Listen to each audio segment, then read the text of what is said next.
أعوذ بالله من الشيطان الرجيم بسم الله الرحمن الرحيم عما يتساءلون عن النبأ العظيم الذي هم فيه مختلفون كلا سيعلمون ثم كلا سيعلمون ألم نجعل الأرض مهادا والجبال أوتادا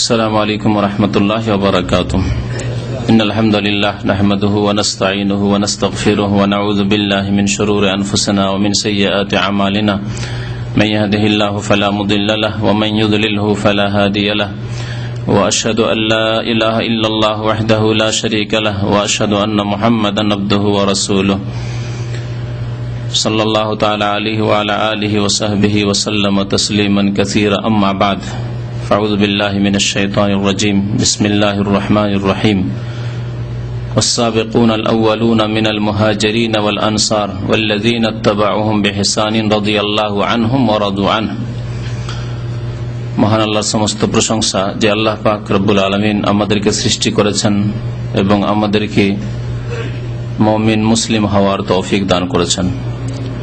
দরুদ ও সালাম নাযিল হোক নবী মুহাম্মদ সাল্লাল্লাহু আলাইহি ওয়াসাল্লামের উপর, যিনি আল্লাহ পাকের দিন মানব জাতি পর্যন্ত পৌঁছে গিয়েছেন। আল্লাহুম্মা সাল্লি আলাইহি আল্লাহুম্মা বারিক আলাইহি। এই দিন, যে দিন ইসলাম কোরআন এবং হাদিসের আকারে নবী করিম সাল্লাল্লাহু আলাইহি ওয়াসাল্লাম ছেড়ে গেছেন, তার হেফাজতের দায়িত্ব আল্লাহ পাক স্বয়ং নিয়েছেন। আল্লাহ পাক কোরআনুল কারীমে ইরশাদ করেছেন, ইন্না নাহনু নাযালনা যিকরা ওয়া ইন্না লাহু লাহাফিজুন। নিশ্চয় আমি নাজিল করেছি উপদেশ, অর্থাৎ কোরআন এবং হাদিস, এবং নিশ্চয় আমি তার সুরক্ষা করব। ওয়া ইন্না লাহু লাহাফিজুন, আমি তার অবশ্যই হেফাজত করব। আল্লাহ পাক কোরআন এবং হাদিসের যা হচ্ছে উপদেশ, যার নাম হচ্ছে জিকির, কোরআনে কারীমে বিভিন্ন জায়গায় কোরআনুল কারীমকে জিকির বলে আখ্যায়িত করা হয়েছে, কারণ কোরআন হচ্ছে উপদেশ। নবী করিম সাল্লাল্লাহু আলাইহি ওয়াসাল্লামের হাদিস, তার আদর্শ, তার সুন্নাত হচ্ছে উপদেশ, যাতে রয়েছে মানব জাতির জন্য উপদেশ। তার হেফাজতের দায়িত্ব আল্লাহ পাক নিয়েছেন। কোরআনে কারীমের হেফাজত নবী করিম সাল্লাল্লাহু আলাইহি ওয়াসাল্লামের জামানায় লিখিত আকারে হয়ে গেছে, সাহাবায়ে কেরামদেরকে লিখিয়ে দিয়েছেন, এবং তা একত্রিত হয়ে গেছে আবু বকর সিদ্দিক রাদিয়াল্লাহু তাআলা আনহুর জামানায়। তারপরে বিভিন্ন কপি তৈরি হয়ে বিভিন্ন শহরে পাঠানো হয়েছে উসমান রাদিয়াল্লাহু তাআলা আনহুর জামানায়। হাদিসের হেফাজত আল্লাহ পাক করেছেন বড় বড় আইম্মায়ে কেরাম, মুহাদ্দিসিনে কেরাম, হাদিসের পণ্ডিত যাদেরকে আল্লাহ পাক হাদিসের খেদমতের জন্য সৃষ্টি করেছিলেন, তাদের দ্বারা আল্লাহ পাক হাদিসেরও হেফাজত করেছেন। জাল থেকে, জয়ীফ থেকে, বিভিন্ন রকমের যে সহিহ হাদিসের মধ্যে সংমিশ্রণ ঘটেছে, দুর্বল হাদিসের, ভিত্তিহীন বাতিল পন্থীদের বাতিল মন গড়া কথাবার্তার, সেগুলি থেকে হেফাজতের জন্য বহু মুহাদ্দিসিনদেরকে, হাদিসের পণ্ডিতদেরকে আল্লাহ পাক সৃষ্টি করেছেন এই উম্মতে। তাদের শিরোমণি হচ্ছেন আমিরুল মুমিনিন ইমাম বুখারী রাহমাতুল্লাহি আলাইহি, যাকে আল্লাহ সৃষ্টি করেছিলেন এই হাদিসের খেদমতের জন্য, যার সংকলিত হাদিসের কিতাব সহিহ আল বুখারী সবচাইতে সহিহ বিশুদ্ধ হাদিস, এবং এই উম্মতের সমস্ত আইম্মায়ে কেরাম, উলামায়ে কেরাম, ফুকাহায়ে কেরাম সবার ঐক্যমত রয়েছে। হানাফি, শাফিঈ, মালিকি, হাম্বলি সমস্ত মাযহাবের উলামায়ে কেরামদের ইজমা রয়েছে যে কোরআনুল কারীম আল্লাহর কিতাব, তারপরে স্থান হচ্ছে ইমাম বুখারী রাহমাতুল্লাহি আলাইহির সংকলিত সহি কিতাব সহি আল বুখারী। এই ইমাম বুখারী রাহমাতুল্লাহ আলাইহির জীবনী সম্পর্কে, তার কিতাব সম্পর্কে বিস্তারিত আলোচনার জন্য বড় বড় কিতাব লেখা হয়েছে। ইমাম হাফিজ বিন হাজার রহমতুল্লাহ আলাইহি একটি কিতাবই লিখেছেন ইমাম বুখারী রহমতুল্লাহ আলাইহির জীবনী সংক্ষেপে এবং তার সাথে তার কিতাবের পরিচিতি। তার কিতাব এই সহিহ বুখারীর মানুষকে পরিচয় দানের জন্য একটি কিতাব লিখেছেন, যে কিতাব কয়েকশো পৃষ্ঠায় রয়েছে, যে কিতাবের নাম হচ্ছে হাদিউস সারি। হাদিউস সারি অপর নাম হচ্ছে এই কিতাবের ফথুল বারীর ভূমিকা, মোকদ্দমাতু ফাথিল বারী। সহিহ বুখারীর যে তিনি ভাষ্য লিখেছেন শারহা ফথুল বারী, 12 খণ্ডে রয়েছে, 12 খণ্ডে বুখারী শরীফের ভাষ্য রয়েছে। ওই 12 খণ্ড ভাষ্যের একটি ভূমিকা রয়েছে। আমরা ভূমিকা লিখি বা অনেকে বই পড়ি, 2-4 পাতার নয় ভূমিকা হয়, 1 পাতা 2 পাতা 3 পাতা 4 পাতার ভূমিকা হয়। হাফিজ ইবনে হাজার রহমতুল্লাহ আলাইহি ইমাম বুখারী রহমতুল্লাহ আলাইহির কিতাবের যে ভাষ্য লিখেছেন তার ভূমিকায় হচ্ছে 1 খণ্ড, প্রায় কাছাকাছি 500 পৃষ্ঠার। যে কিতাবের নাম হচ্ছে, ভূমিকার নামই হচ্ছে হাদিউস সারি। তো এই কিতাবে বিস্তারিত তার কিতাবের পরিচিতি, তার জীবনী পাওয়া যাবে। এছাড়া বহু কিতাব লেখা হয়েছে ইমাম বুখারী রহমতুল্লাহ আলাইহির জীবনীর ওপর এবং তার কিতাবের পরিচয় দানের ক্ষেত্রে। ইমাম বুখারী রহমতুল্লাহ আলাইহি সম্পর্কে এই অল্প সময় 1 ঘন্টা 1.25 ঘন্টা, খুব বেশি সময় আমাদের কাছে রয়েছে। এর মধ্যে যতটুকু সম্ভব আপনাদেরকে তার জীবনী সম্পর্কে কিছু কথা জানাবার চেষ্টা করব, যাতে করে এইরকম আইম্মায়ে কেরাম যাদের অনুসরণ করে সঠিক পথ পাওয়া যেতে পারে। রাসূলুল্লাহ সাল্লাল্লাহু আলাইহি সাল্লামের ইত্তেবার পরে, রাসূলুল্লাহ সাল্লাল্লাহু আলাইহি সাল্লামের ইত্তেবা অনুসরণ বিনা শর্তে হইতে হবে, কোন রকমের শর্ত নেই। নবী সাল্লাল্লাহু আলাইহি সাল্লাম থেকে যা কিছু প্রমাণিত, বিনা কোনো শর্তে তা বিশ্বাস করতে হবে, তা মেনে নিতে হবে এবং তার প্রতি আমল করতে হবে। বাকি অন্য যে কোনো মানুষ, সাহাবায়ে কেরামদেরকেই নেন আর অন্য কোনো আইম্মায়ে কেরামদেরকে নেন, ফুকাহায়ে কেরামকে নেন, কোন আলেমকে নেন, তাদের কথা মানতে হবে যেগুলি কোরআন এবং সুন্নাহর অনুকূলে, কোরআন সুন্নাহ দ্বারা প্রমাণিত। এসব আইম্মায়ে কেরাম যাদের শিরোমণি হচ্ছেন ইমাম বুখারী রাহমাতুল্লাহ আলাইহি, আইম্মাতুল হুদা, আইম্মাতুল ইসলাম, এরা হচ্ছে ইসলামের ইমাম, এরা হচ্ছেন হিদায়াতের ইমাম। সুতরাং তাদের অনুসরণ করা হচ্ছে দ্বীনি কাজ। তাদের জীবনী সম্পর্কে জানা থাকলে তাদের আখলাক চরিত্রের ক্ষেত্রে, তাদের ইবাদত বন্দেগীর ক্ষেত্রে, তাদের ইলম আমলের ক্ষেত্রে, তাদের কোরআন সুন্নাহর খেদমতে যে কুরবানি ত্যাগ রয়েছে, যে সময় দান করেছেন, যে মেহনত পরিশ্রম করেছেন, সেগুলি আমাদের জন্য আদর্শ দিক নির্দেশনা দেবে। আমরাও সেই পথে মেহনতি হব ইলম হাসিল করার ক্ষেত্রে, আমল করার ক্ষেত্রে এবং সহি কোরআন সুন্নাহর ইলমের প্রচার প্রসারের ক্ষেত্রে, দাওয়াত এবং তাবলীগের ক্ষেত্রে, আল্লাহ এবং রাসূলের কথা মানব জাতি পর্যন্ত পৌঁছানোর ক্ষেত্রে। এই উদ্দেশ্যে আইম্মায়ে কেরামের জীবনী, উলামায়ে কেরামের জীবনী চর্চা করা নেকির কাজ। আল্লাহ পাক রব্বুল আলামিন প্রশংসা করেছেন সাহাবায়ে কেরামদের, মুহাজিরিন এবং আনসারদের, তারপরে তাদের অনুসারী তাবেঈনদের, তারপরে কিয়ামত পর্যন্ত যত মুমিন মুমিনাত আসবেন এবং নিষ্ঠার সাথে, ইখলাসের সাথে, আন্তরিকতার সাথে কোরআন সুন্নাহর অনুসারী হয়ে সাহাবায়ে কেরাম তাবেঈনদের যারা অনুসরণ করবেন, আল্লাহ পাক ইরশাদ করেছেন সূরা তাওবায়, ওয়াস-সাবিকুনাল আউয়ালুনা মিনাল মুহাজিরিনা ওয়াল আনসার, যারা প্রথম সারির অগ্রগামী মুহাজির এবং আনসার, যারা হিজরত করে মক্কাতুল মুকাররমা থেকে মদিনায় এসেছিলেন রাসূলুল্লাহ সাল্লাল্লাহু আলাইহি ওয়াসাল্লামের সাথে আল্লাহর রাস্তায় জিহাদ করার জন্য, আল্লাহর রাস্তায় আল্লাহর দ্বীনের খেদমত করার জন্য, এবং যারা মদিনার বাসিন্দা নবী করিম সাল্লাল্লাহু আলাইহি ওয়াসাল্লাম মুহাজিরিনদের সাহায্য সহযোগিতা করেছিলেন, তারা আনসার।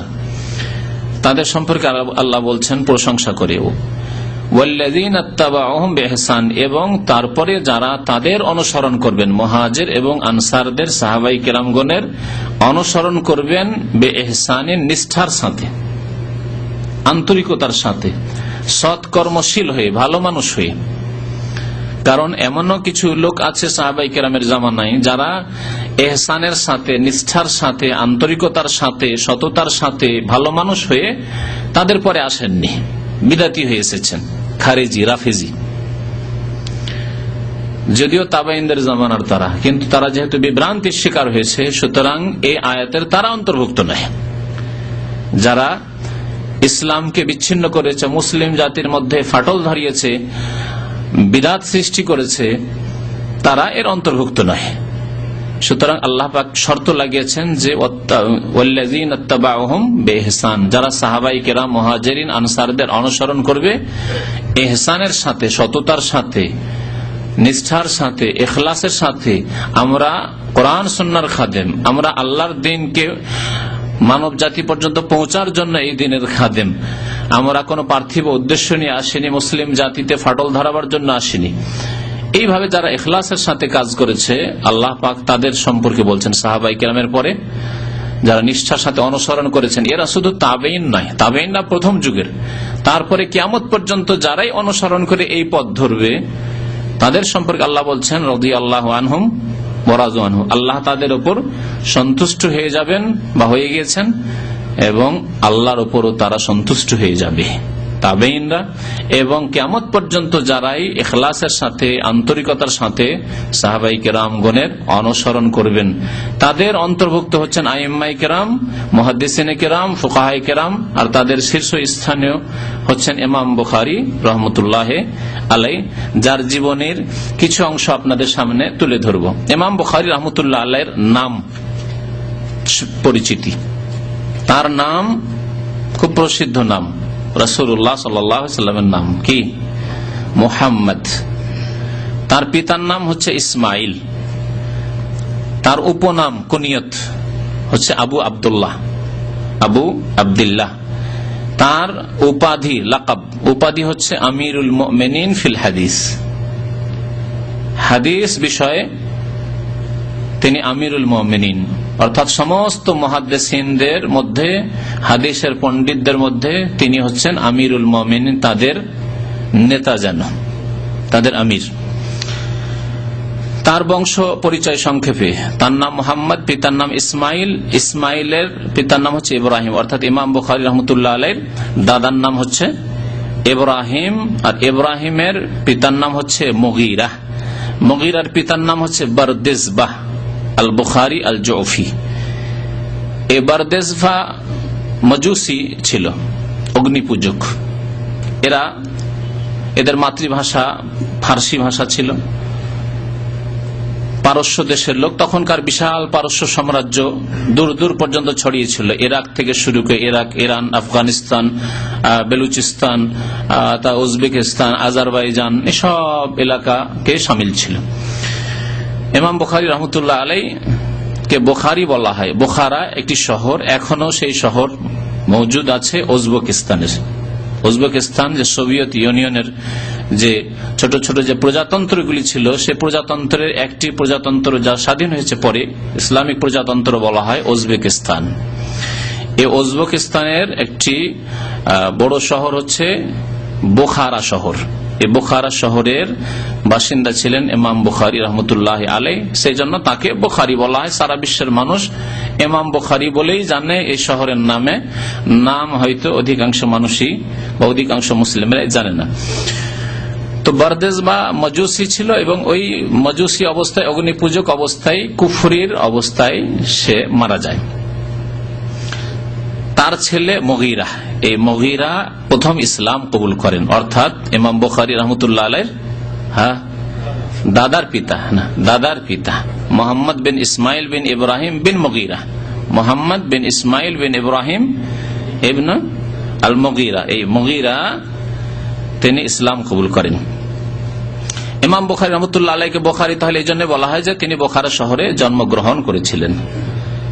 জন্মগ্রহণ কোন শহরে করলে সেই শহরের সাথে সম্পৃক্ত করা হয়, অথবা জন্মগ্রহণ না করে যদি কোন শহরে হয়তো জন্ম হয়েছে অন্য কোন এলাকায়, কিন্তু দীর্ঘদিন সেখানে থেকেছে। মুহাদ্দিসিন কিরামদের ভাষায় ইমাম ইবনে সালাহ রাহমাতুল্লাহ আলাইহি উসুলে হাদিসের কিতাবে তিনি বলেছেন, তার কিতাব যে রয়েছে এই ক্ষেত্রে মুস্তালাহুল হাদিসের কিতাব, তাতে তিনি উলুমুল হাদিস, তাতে তিনি বলেছেন যে কোন ব্যক্তি যদি কোন শহরে 4 বছর অবস্থান করে তাহলে সেই শহরের সাথে সে নিজেকে সম্পৃক্ত করতে পারে, বলতে পারে যে আমি অমুক শহরের বাসিন্দা। যেমন মক্কায় কেউ যদি 4 বছর থাকে তাহলে মাক্কি বলতে পারে।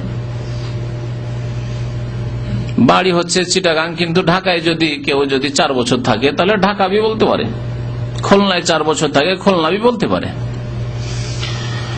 তো এইভাবে আইম্মায়ে আমরা বিভিন্ন শহরের সাথে সম্পৃক্ত দেখা যায়। যেমন ইমাম মুসলিমকে দেখা যায়, ইমাম মুসলিম নেসাপুর শহরের তিনি বাসিন্দা ছিলেন। ইমাম বুখারী রাহমাতুল্লাহ আলাইহি এই বুখারী শহরে জন্ম, যে সম্পর্কে বললাম, তাকে জৌফিও বলা হয়, আল বুখারী আল জৌফি। যদিও সাধারণ মানুষেরা এই নিসবত হয়তো জানে না, কিন্তু উলামায়ে কেরামরা বা কিতাবে যখন তার জীবনী পড়বেন দেখবেন ইমাম বুখারী আল জৌফি। এই জন্য বলা হয় যে বারদেশবা তো পারস্য দেশের মজুসী অগ্নি পূজক ছিল, তারপরে তার ছেলে মুগীরা একজন ইমাম বা একজন আলেম, আলিয়ামান তার নাম ছিল, আলিয়ামান আল জৌফি, জৌফ বংশের আলিয়ামান আল জৌফির হাতে হাত দিয়ে ইসলাম গ্রহণ করেন। প্রাচীন যুগে একটি নিয়ম ছিল, প্রাচীন যুগে অর্থাৎ নবী সাল্লাল্লাহু আলাইহি ওয়াসাল্লামের পরে, সাহাবায়ে কেরামের পরে এই তরিকাটি ছিল যে কোন ব্যক্তি ইসলাম গ্রহণ করলে কোন আলেমের হাতে হাত দিয়ে বা তার সামনে গিয়ে, তখন তার এরকম ইসলামিক প্রতিষ্ঠান ছিল না, ইসলামিক সেন্টারে আসবে, যেমন আমাদের ইসলামিক সেন্টারে এসে অমুসলিমরা মুসলমান হচ্ছে। তো কোন আলেমের কাছে গিয়ে বা কোন ইমাম সাহেবের কাছে গিয়ে, কোন গণ্যমান্য ব্যক্তির কাছে গিয়ে তার হাতে হাত দিয়ে, ধার্মিক দিনদার লোক তার হাতে হাত দিয়ে মুসলমান হলো একজন মুসলিম। যখন মুসলমান হইতো তখন নিজেকে সম্পৃক্ত করত ওই আলেম বা ওই ইমাম বা যার হাতে মুসলমান হয়েছেন, দিনদার ব্যক্তি, ধার্মিক ব্যক্তি, তার বংশের সাথে নিজেকে সম্পৃক্ত করতেন। তো ইমাম বুখারী রাহমাতুল্লাহ আলাইহির দাদার আব্বা মুগীরা মুসলিম হয়েছিলেন, ইসলাম গ্রহণ করেছিলেন ইয়ামান আল জৌফির হাতে, এজন্য তাকে জৌফিও বলা হয়। পরবর্তীকালে এই প্রচলনটি আর থাকেনি যে আজকাল কারো হাতে ইসলাম গ্রহণ করলে ওই বংশের সাথে সম্পৃক্ত হবে, এরকম নিয়মটি আর নেই, উঠে গেছে। ইমাম বুখারী রাহমাতুল্লাহ আলাইহির জন্ম কখন? ইমাম বুখারী রাহমাতুল্লাহ আলাইহির জন্ম হয় জুমার দিনে। জুমার দিনে জন্ম, জুমার নামাজের পরে শাওয়াল মাসের 13 তারিখ, শাওয়াল মাসের 13 তারিখে। হিজরি সন হচ্ছে 194 হিজরি। 194 হিজরিতে ইমামে বুখারী রাহমাতুল্লাহ আলাইহির জন্ম হয়। তার পিতা ইসমাইল একজন সাধারণ আলেম ছিলেন বলা যেতে পারে আজকালকার ভাষায়, কারণ তার জীবনী ইমাম ইবনে হিব্বান রাহমাতুল্লাহ আলাইহি তার কিতাব আস-সিকাতে উল্লেখ করেছেন। কিতাবুস সিকাত, কিতাবুস সিকাতের বিষয়বস্তু হচ্ছে যে সব বর্ণনাকারীরা হাদিস বর্ণনা করতেন তাদের জীবনী তাতে উল্লেখ করেছেন। তাহলে যেই ব্যক্তি হাদিস বর্ণনা করছে নিশ্চয় তার কাছে দ্বীনের ইলম ছিল, একজন কমপক্ষে সাধারণ আলেম ছিলেন, খুব বড় আলেম না হইল। তো ইমাম ইসমাইল, ইমাম বুখারী রাহমাতুল্লাহ আলাইহির পিতা ইসমাইল, তিনি একজন আলেম ছিলেন এবং অত্যন্ত পরেশগার মানুষ ছিলেন, দিনদার মানুষ ছিলেন, হালাল খেতেন, সন্দেহ থেকে বেঁচে থাকতেন। আর এর প্রভাব পড়ে, বাবা মা যদি সৎ হয়, নেক মানুষ হয়, তো ছেলে মেয়েদের উপর তার ভালো প্রভাব পড়ে। এইরকমই এর উল্টোটাও মনে রাখবেন যে বাবা মা যদি আবার হারাম খাওয়া লোক হয়, গুনাহগার লোক হয়, পাপী লোক হয়, মুত্তাকি পরেশগার না হয়, তো ছেলে মেয়েদের উপর তার খুব প্রভাব পড়ে। তার বাস্তব প্রমাণ ইমাম বুখারী রাহমাতুল্লাহ আলাইহির জীবনীতে দেখতে পাবেন। একটি উক্তি যখন উল্লেখ করব তখন বুঝতে পারবেন। ইমাম বুখারী রাহমাতুল্লাহ আলাইহির জন্মের কিছুদিন পরেই, ছোট্ট ছিলেন, নাবালক অবস্থায় তার পিতার ইন্তেকাল হয়ে যায়। বড় বড় যারা আলেম হয়েছেন, ইমাম হয়েছেন, যাদের দ্বারা আল্লাহ বড় ধরনের খেদমত নিয়েছেন, তাদের অনেকেই এইরকম ছিলেন যে তারা বাল্য জীবনেই তারা আব্বার মায়া, ভালোবাসা, লালন পালন, আদর স্নেহকে হারিয়ে দিয়েছেন। আল্লাহ পাক তাদেরকে ইয়েতিম করে মানুষ করেছেন। এর মাধ্যমে আল্লাহ পাক রব্বুল আলামিন তার কুদরতে কামেলা, তার যে মহাশক্তি, তিনি তা দেখিয়েছেন। শিক্ষার বিষয় রয়েছে যে আমরা সাধারণত বাহ্যিক দৃষ্টিতে মনে করি যে এই ছেলেটি যে মানুষ হয়েছে এর পিছনে ওর বাবার মেহনত আছে, মায়ের মেহনত আছে, ধন দৌলত আছে, কোনো অভাব ছিল না, সেই জন্য পড়াশোনা খুব বড় মানুষ হয়েছে। আমরা এরকম মনে করি না? সবকিছুর আজকাল পার্থিব ব্যাখ্যা হচ্ছে। যে ছেলেটা পড়াশোনা মানুষ হচ্ছে কারণ ছোট থেকেই একেবারে ভালো স্কুলে পড়াশোনা করতে পেরেছে, আর ভালো খরচ খরচা দিয়ে তার বাবা মা পড়াশোনা করিয়েছে, তার লালন পালন খুব ভালো হয়েছে, গাইডটা খুব সুন্দর হয়েছে, কোচ খুব সুন্দর পেয়েছে। এগুলো ভাষা, দুনিয়ার ভাষা আজকাল, তাই না? সেই জন্য সে ডাক্তার হয়েছে, তো ইঞ্জিনিয়ার হয়েছে, ভালো আলেম হইতে পেরেছে না। আল্লাহ পাক রব্বুল আলামিন, আল্লাহর উপর যাদের তাওয়াক্কুল ভরসা আছে তাদেরকে আল্লাহ পাক রব্বুল আলামিন মানুষ করবেন, বড় করবেন, তাদেরকে আল্লাহ জ্ঞানী করবেন, আলেম করবেন, তাদেরকে যোগ্যতা দিবেন, সম্মান দিবেন। আল্লাহ তার জন্য ব্যবস্থা তৈরি করে দেবেন। মুসাব্বিবুল আসবাব, সবকিছু আল্লাহর হাতে। কাকে কার দ্বারা লালিত পালিত করবেন এই কাজ আল্লাহর। এজন্য প্রথম দেখুন রাসূলুল্লাহ সাল্লাল্লাহু আলাইহি ওয়াসাল্লামের জীবনী। দুনিয়ায় আসার আগে কি হচ্ছে? আব্বার ইন্তেকাল হয়ে যাচ্ছে। আব্বা কালো না সাদা, লম্বা না সুন্দর না কেমন দেখলেন না, দেখার সুযোগ পেলেন না। দুনিয়া আসলেন তার আগে আব্বা নেই। মাকে কোন রকম দেখলেন বাল্য জীবনে, মাকে হারিয়ে ফেললেন, মায়েরও ইন্তেকাল হয়ে গেল। তাও হয়তো মনে থাকলো যে মাই কেমন ছিল নাবালক জীবনে। দাদা দেখাশোনা করতেন, একটু সামান্য বড় হয়েছেন, দাদাকে হারিয়ে ফেললেন। আল্লাহ পাক আবার তৈরি করে দিলেন কাকে দিয়ে লালিত পালিত করবেন। আবু তালেব চাচাকে তৈরি করে দিলেন। আল্লাহ পাক রব্বুল আলামিন এমন করে তৈরি করলেন যে কোন মাদ্রাসায়, কোন প্রতিষ্ঠানে, কোন ওস্তাদের সামনে আলিফ বা তাসা, আলিফ জারা, নুজান্না এইসব শিখা, এসব কিছুই শিখেননি, যাতে করে এই কথা না বলতে পারে যখন রাসূলুল্লাহ সাল্লাল্লাহু আলাইহি ওয়াসাল্লাম নবী আসলেন, আরে আমি থেকে শিখে মানুষ করেছি। দুনিয়ায় বলার কেউ নেই, তাই না? আছে? আমাদেরকে বলার আছে।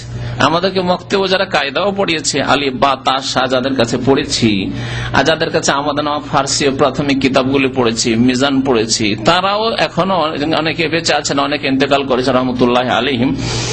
তো তাদের অবদানের কথা তারা উল্লেখ করতে পারেন যে যতই বড় হোক এদেরকে আমরা পড়ে মানুষ করেছি, এরা আমার ছাত্র, এদের কাছ থেকে, এরা আমার কাছ থেকে শিখেছে, বলার মতো অনেকে আছে না? কিন্তু রাসূলুল্লাহ সাল্লাল্লাহু আলাইহি ওয়াসাল্লামের উপর আল্লাহর ছাড়া আর কারো যেন এহসানের কথা না থাকে, আল্লাহ ছাড়া আর কারো অবদানের কথা কেউ বলতে না পারে যে আমার অবদানে তো মানুষ হয়েছে, এত বড় মানুষ হয়েছে। সেজন্য আল্লাহ পাক রব্বুল আলামিন বাবা নেই, মা নেই, কোন ওস্তাদ নেই, কোন জায়গায় কিছু শিখে নেই, নিরক্ষর হয়ে আল্লাহ পাক এই বড় গুণ বলে কোরআনে কারিমে উল্লেখ করেছেন, আন-নবী আল উম্মি, নিরক্ষর, যার কাছে অক্ষরের কোনো জ্ঞান ছিল না, আলিফ বা তাসা শিখেননি, তাকে আল্লাহ পাক রব্বুল এত শ্রেষ্ঠ মানুষ, মহামানব তৈরি করলেন যে সারা বিশ্বের সবচেয়ে বড় মুআল্লিম, বড় ওস্তাদ তিনি সাল্লাল্লাহু আলাইহি ওয়াসাল্লাম। তো ইমাম বুখারী রাহমাতুল্লাহ আলাইহি বাল্য জীবনে পিতাকে হারিয়ে ফেললেন, তার পিতার ইন্তেকাল হয়ে যায়। তার আম্মা বড়ই দিনদার, পরহেজগার, আল্লাহ ওয়ালি রমণী ছিলেন, লালন পালন করা শুরু করলেন। স্বামী থেকে যে সামান্য কিছু টাকা পয়সা পেয়েছিলেন, যা পেয়েছিলেন তা তার পড়াশোনাতে সমস্ত খরচ করে দিলেন। তারপরে একবার তার আম্মা হজের ইচ্ছা করলেন, হজে গেলেন। তার এক বড় ভাই ছিল, ইমাম বুখারী রাহমাতুল্লাহ আলাইহির বড় ভাই, তার নাম ছিল আহমদ। ইমাম বুখারীর নাম কি বললাম? মোহাম্মদ, আর তার বড় ভাইয়ের নাম ছিল আহমদ। সাবালক হয়েছিলেন তিনি তার আম্মাকে নিয়ে আর ইমাম বুখারী মোহাম্মদকে নিয়ে চললেন হজে। কোথা থেকে হজে বেরিয়েছেন চিন্তা করুন, কোথায় আজকের হজ আর কোথায় তখনকার হজ। হ্যাঁ, কোথা থেকে হজে বেরিয়েছেন? বোখারা থেকে, উজবেকিস্তান থেকে। উজবেকিস্তান, আজারবাইজান, আফগানিস্তান, ইরান এসব করে এরা পার হয়ে, এসব বিশাল মরুভূমি পার হয়ে, না রাস্তা না ঘাট, কিভাবে এসছেন চিন্তা করুন তো। এরোপ্লেন ছিল, পানি জাহাজে, ওটের পিঠে চেপে, ওটের পিঠে সফর। জি, হাজার হাজার মাইল সফর করে মক্কাতুল মুকাররমা পৌঁছলেন, মায়ের সাথে, বড় ভাইয়ের সাথে হজে পৌঁছলেন। মক্কা এসে যখন হজ শেষ হয়ে গেল, হজ করে তার আম্মা, তার বড় ভাই, তারা বলে দেশে যাই। তিনি বললেন যে আমি আর দেশে যাব না, এই মক্কাতে, মদিনায় থেকে আমি ইলম শিখব। থেকে গেলেন।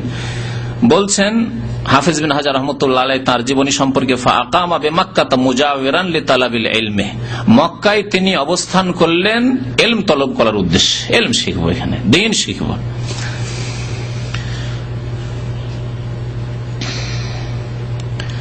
ইমাম বুখারী রাহমাতুল্লাহ আলাইহি বাল্য জীবনের একটি ঘটনাও তার জীবনে উল্লেখ করা হয়েছে। তারিখে বোখারা, বোখারা শহরের ইতিহাস নামক একটি কিতাব রয়েছে সেই কিতাবে, এবং ইমাম লালকাই রহমতুল্লাহ আলাই কিতাবুস সুন্নাহ তার একটি কিতাব রয়েছে আকীদার কিতাব, সেই কিতাবে উল্লেখ করেছেন এই ঘটনাটি যে ইমাম বুখারী রহমতুল্লাহ আলাই এর জন্ম যখন হয় তখন তো তার দৃষ্টিশক্তি ছিল, কিন্তু জাহাবাত আইনাহু ফি সিগারিহি, বাল্য জীবনে হঠাৎ করে তার দৃষ্টিশক্তি শেষ হয়ে যায়, অন্ধ হয়ে যান তিনি।